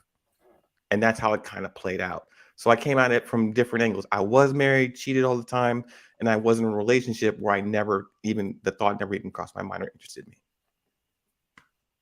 So yeah, that's how I come at it. What would you attribute to that? What would you call it? Maturity, growth, what? From how I thought of it, and I've been thinking about it for a while, I was a husband to a woman, and when she was with me, she was my wife. And no, we didn't walk down the aisle, and no, we didn't get married. But when she went shopping and would tell me, "Hey, I'm pulling up in the parking lot," I'm always meeting her out there to carry the heaviest groceries for her, carrying her bags. This opening, every door is opened for her. I only did this for her because my behavior was, this is my wife.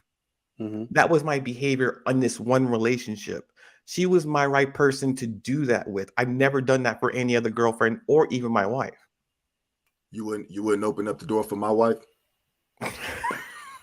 Well, for women in general, yeah, I open the door, but every time you step out somewhere, I'm getting the door for the car. I'm getting the door for whatever. You know what I mean? I'm lifting up the heavy things. I can pick her up. I mean, but you only act this way around a certain person that brings that out of you.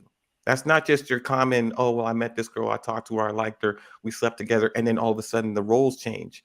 This person, when you're with this person and when they're with you, like you bring out the husband and wife in each other in that relationship. And that's how I think it's right. And that's how I know you can kind of be a good man. You just have to be a good man. You will be a good man to the right woman. Nice. That's how I see it. Last African, before we ask you to come up, you still watching that Good Times marathon in the back? We heard it last time. He like, yeah, I'm still watching. You go, please, sir, go turn that marathon off. Go. All right. You want to? Hold on. Can you hear it? We good now. We good now. I didn't realize till later. I was like, oh man, that's playing. That's messed up. You called me out on that too. I like. But it's hard to talk over JJ. I'm just saying, he kind of sucks all the air out the room. But all right, what you got? Can a cheater be a good man? Absolutely not. But I didn't never have those type of issues coming along myself. I ain't never been a what you call ladies' man. I was the youngest of 4. I had 2 older brothers that they were studs, and I had an older sister. So all I had to do was sit there and be quiet, like my brothers used to say. You sit there and don't say nothing, don't mess it up. But so I didn't have a problem with getting women. Only until later on, and I started, in the Army. When I got in the Army, and started seeing that world for myself. I think, and when you're in certain environments, women do come at you a little bit. You have a lot of choices, but like you say, when you have the right one, and then when it's your integrity on the line, I never felt, like it was the right thing to go and talk to a lot of different women. I knew guys that did that. And they always had problems. Girls fighting and over them everywhere they went. Guys had babies by 2 girls. They pregnant at the same time, type deals. And it was more of a stain on him than on the women. I think as a man we should be more responsible as far as the cheating goes and choosing the women we with. If you notice it, in Muslim cultures, the women don't sleep around. Because it's a disgrace on the family name. Because just like in our culture, we behold our women so precious. That's the family honor is carried in that woman. So when we think about that, in different cultures, it should be the rule in our culture, but we've been watered down, so to speak. But yeah, I don't think so. All right. Love C. We were giving you time to stew. I don't know if you was writing a research paper or what. Or having difficulty, what you got? Can a cheater be a good man?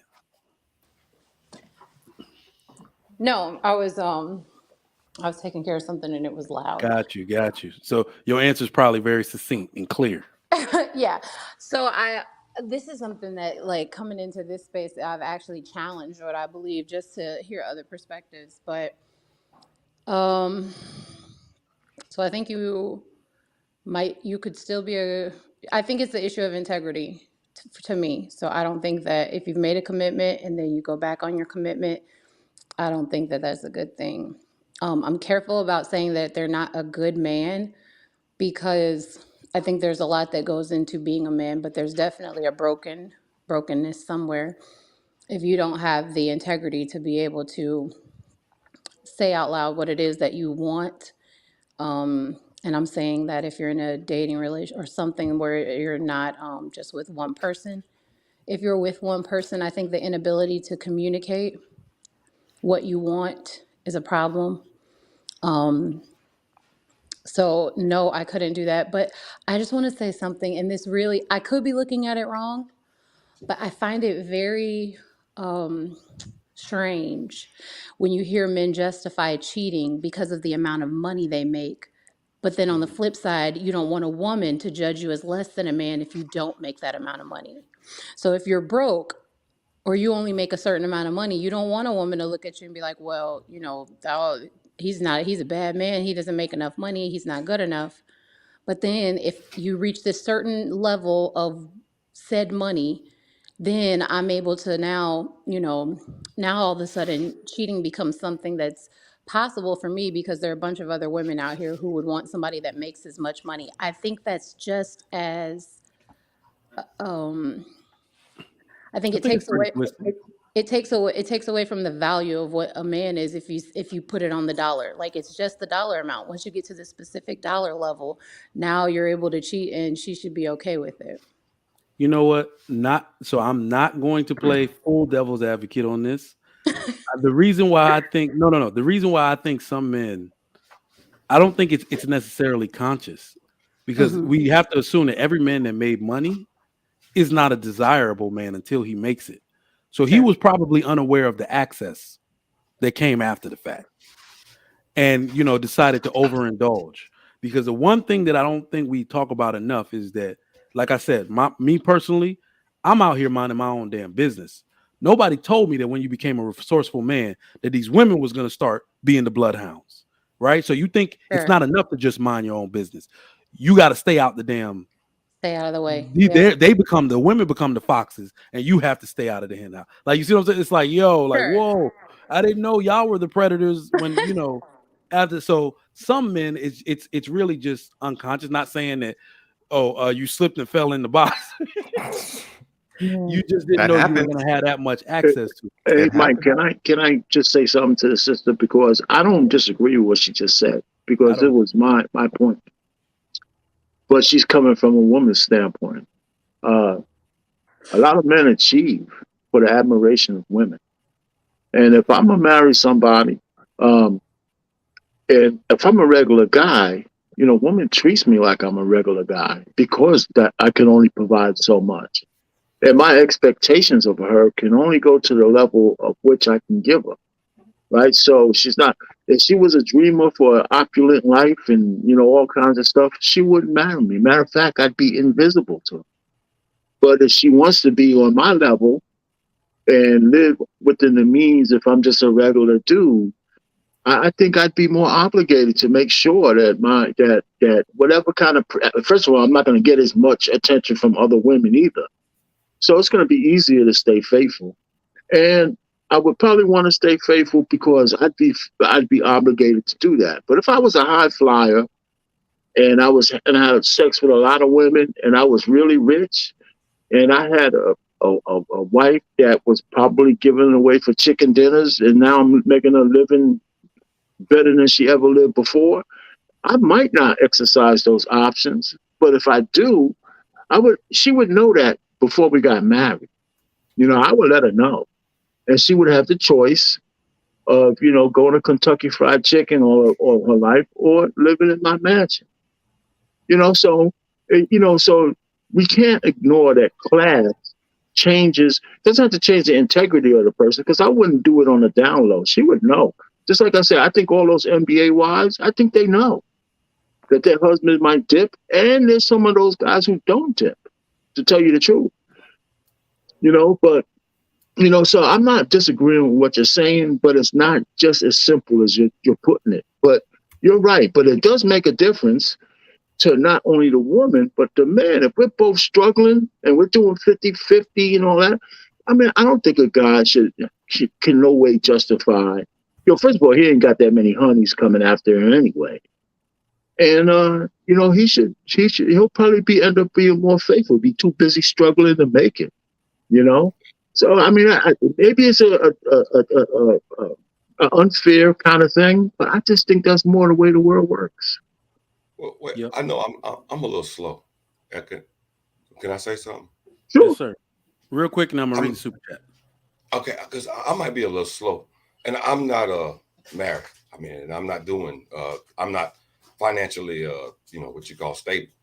But I thought people married for love. Maybe I'm a little old school. Maybe I'm a little romantic. I thought people married because they love one another. I didn't know that. All this other stuff. I'm gonna tell you right now, because I don't like to base it off me. I'm only 4.5 years in, but my entire culture of family is marriage, right? Everybody married in my family. And let me tell you, it does mean two things for men and women. For women, marriage is actually about survival. Love is a benefit, but it's also fleeting, just like the happiness we talk about. Women are supposed to marry, and the women that don't will figure it out soon, that you are going to marry for survival, and you love the man that has all these characteristics we talk about for being a good man, and you can love and you can stay down with those characteristics even when you're always going to love him, even when you don't like him. You can stay glued to that, because that man ensures your survival. He ensures your provision. He's a good father to your children, so on and so forth. For men, it's about duty. You just feel like men, we have this innate thing where we have to find purpose. You ever seen a dude or a group of animals or something where there's one duckling over there and the other ones are over there being purpose driven? You feel outside the group. It's you feel like you're less than yourself. So we understand that our purpose, if we want children, if we want to further our legacy or our legend past ourselves, we gotta be good to a woman. We gotta take care of her. We got to do all of that. That's really what marriage is about. If I was to give a class, I'm not even a therapist. Love would be like, it might not even be on my list. I'm gonna be honest. Well, I think loving is doing rather than just the word. I mean, the word implies action, not just an emotional feeling. And duty is involved in love. That is how you love someone, is to be dutiful to that person during the duration of the marriage. So my father is not only married, but he is in a 30-year long relationship, a marriage. They fight consistently, because I used to live with them. They fight consistently, my stepmom and my dad do, about every stupid little thing. Where's the chili powder? I thought about it, chili powder, because he's Jamaican and all that. So his accent, always makes me laugh. But they fight over stupid stuff. But dinner is still ready at 7. Yep.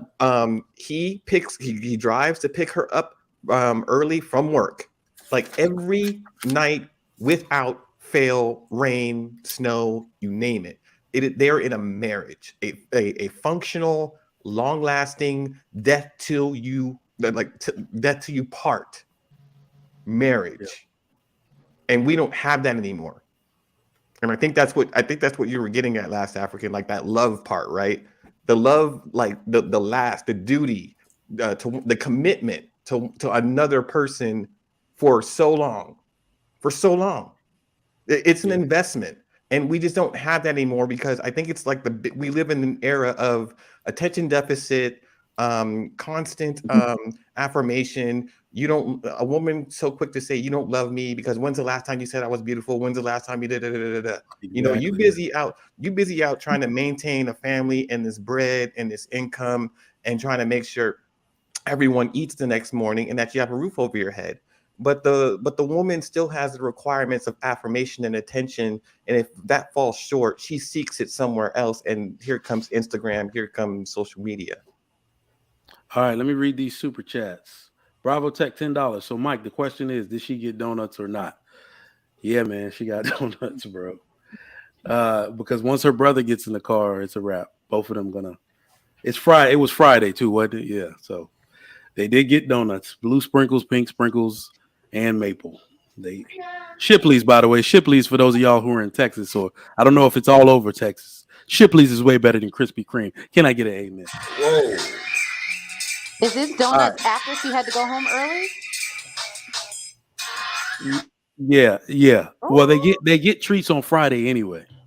So you got Shipley's got. is all right. Shipley's is all right. I don't know if it's better than Krispy Kreme. I don't know about that. I don't know it's about that. better. Krispy Kreme tastes like oil. Oh, I love Shipley's. Don't Yeah, get me Shipley's is started. what's up. All right, AP, the accountability partner. Shout out to you, fam. Appreciate that. My man out the mud, Cody. He always got smoke for me. Trigger Mike. Remember, most people like ish. That's not good for them, big dog. So I think I wrote down something to counteract this. This is what I was talking about when I said women don't like these men, some of the men that they mess with that aren't good men. I still stand on that. Women indulge in those men. If you make these men fried food, if you saw what it did to your body, you wouldn't like it because you don't like that effect. You don't like the effect of fried food. You don't like the bloating. You don't like the fat you get from it. So you don't actually like it. Case in point, has anybody ever seen that documentary, What the Health? I think it's called. Basically, they let you know everything that's wrong with food that you're eating. And the one thing that disgusts me every time is that they tell you that milk has pus in it. And I'm like, no, they pasteurize that out. No, they don't. I went and looked up the FDA code. There's an acceptable amount of pus that it can have in it. It just can't have any greater amount than that. So now that you know that milk has pus in it, are you gonna go eat? Do you like cereal as much? Thank you. You don't. Look at the last hour. He like, you just messed up my morning regimen. I eat Don't mess cereal up my every day. cereal. Don't Eat it mess with up my almond Every milk. time I think about that, I don't want to eat cereal for 3 months. Because I can't use that stuff my wife used, that almond milk, the oat milk. I can't use that. I got to use real, whole, I'm sorry, or at least 2% or better milk. But every time I know that milk got pus in it, I no longer like it.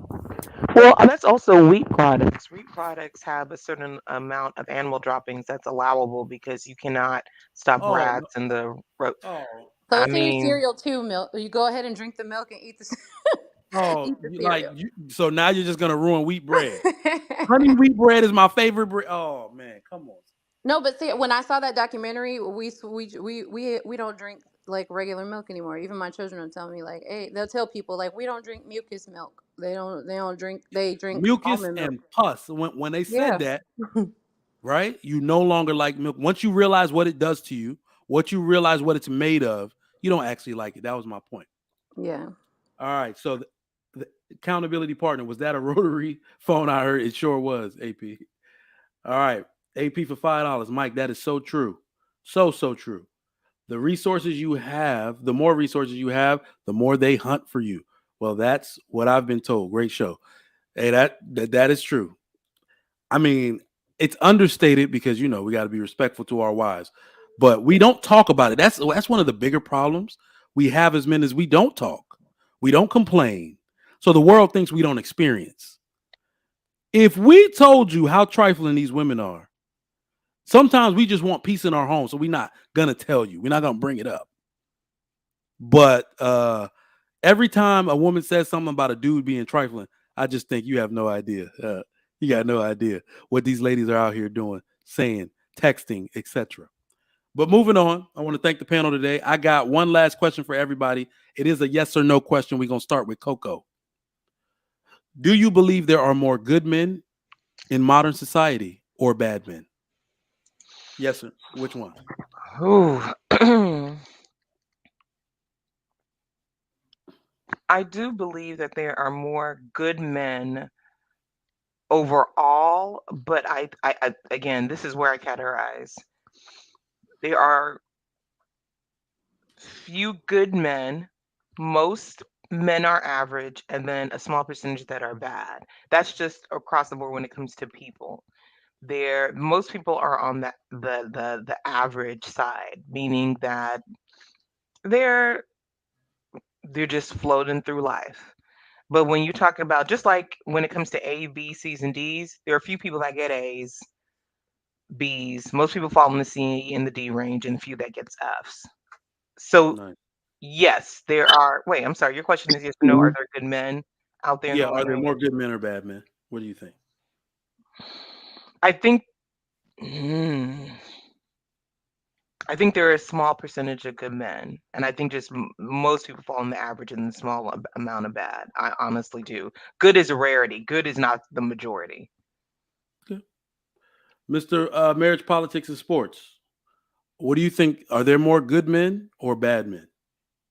I mean, based on the definition that we have, I think most men at least strive to be good. What under the definitions of what we're saying, uh, just like anything else, a few bad apples make you think there's a lot of bad men out there. But I don't believe that that's true. I think if we're just talking about black men, for example, black American men, or just black people here in America, the news media would tell you that we're all in jail, and it's not true, right? 75% of black men are hardworking, or maybe even more than that, trying to get their lives together, and they probably would make good husbands, but they're stuck in the matrix just like everybody else. So I think there's more good men than bad men. You just have to, have your own definition of what good is, and just understand nobody's perfect. So if you're looking for perfection, you're going to find something bad. If you're looking for somebody who's just a normal dude trying to do well, they're going to have good and bad. I think it's going to be mostly good. Indeed. Appreciate that. Love C. Are there more good men or bad men in our society? I'm gonna have to go with there are more good men. One thing I teach my children, like when people say you're bad, you're not bad. You might have made a bad decision. You might have done things that made a decision that's bad, or in a certain situation you've done something that's bad. I don't really like that word. I like to really describe what it is. I think that we have a lot of broken people. And when someone's broken, they can only function to a certain capacity, and that may be their best. 75%, 60% may be their best based on their knowledge, based on their upbringing. And we can look at that 75% and say it's bad because it's, a failing grade, but that's 100% of what they have to offer. And I think you have to look at people and meet people, where they are. I mean, you don't have to, but I think that that's the ideal way to look at it. I think that most people are good. They're striving to be good, or they don't have enough information or knowledge or mentorship to be what they want to be. But I think that we have a lot of good men. I think they need some, mentorship and a safe space to talk about things that have hurt them, or find out better ways to deal with issues. But I think that we have way more good men than bad. Nice. CEO DMP. Are there more good men or bad men in our society?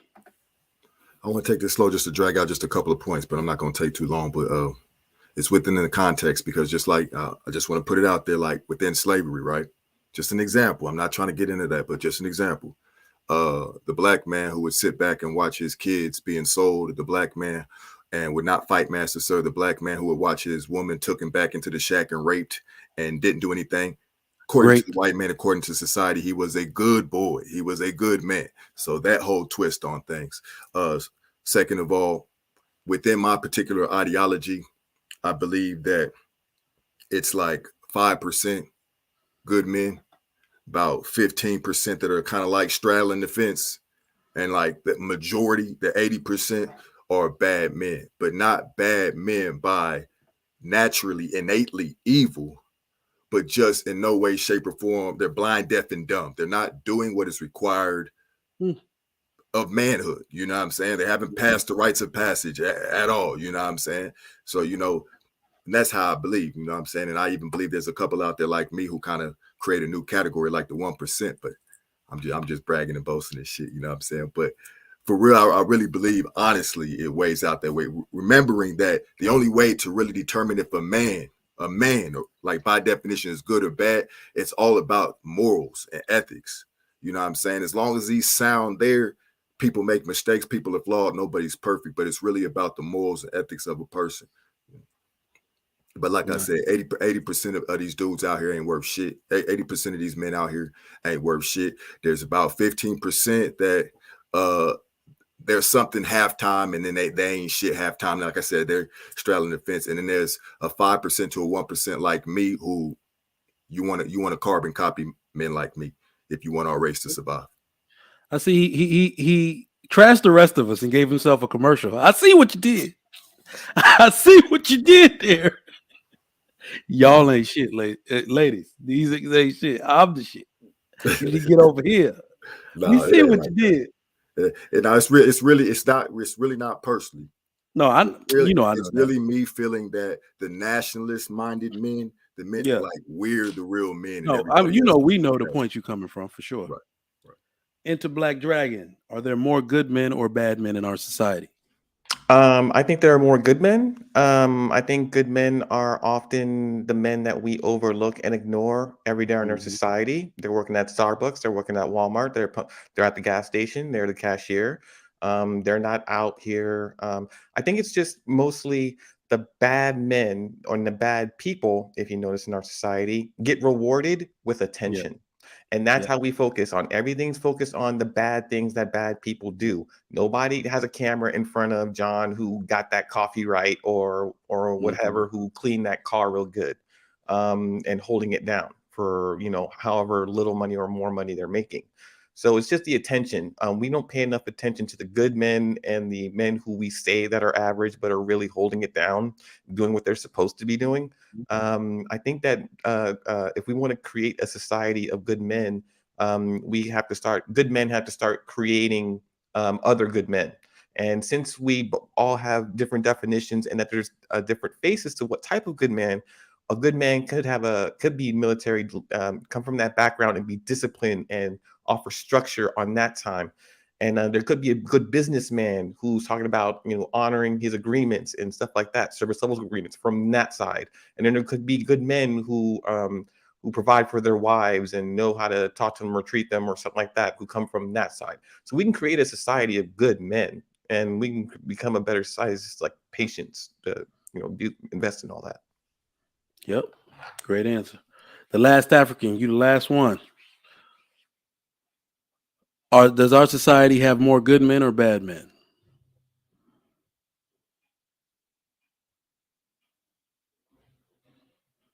Say that if we're talking about Black men, I want to say that there are no bad Black men. None of us are disposable or worth throwing away. And I want to say also that our position on this, I agree with DNP also about the percentage of our men. Well, all of us are good, but I must say that you only have a few that, like, say that movie 300, right? Mm-hmm. Only a brave 300 are ready to go and make that sacrifice, and in that sacrifice will empower and encourage the rest of these clowns to show some heart and join the fight. Okay. But and in the spirit of our great Negro poet Bill Cosby, I'll say that about those few good men never have so few owed so much to so many. Okay. I'm not sure if that name is possible to say on YouTube, but the quote itself. Oh, did I get Bill Cosby? I don't know. I really don't know. But it's all good. The words itself are profound. The poet himself, we got to come up with a nickname for my guy because Jello pudding pop. Jello pudding, yeah, Jello pudding pop. All right, I want to thank the panel today for coming up. All right, y'all, we're gonna get ready to get up out of here. Everybody in the chat, listen, man, we define what a good man is for you. The panel did an excellent job in doing so. Remember, a good man is a man that solves more problems than he causes. That's it. Dirk, dependable, intentional, reasonable, consistent. That's it. Build on that. That's what you need to build a life with. Ladies, if you want to look, fellas, if you want to know who to befriend, those are the people you should have. Stop putting all the good dudes in the friend zone. Focus on your future. You're ruining your future with your present behavior.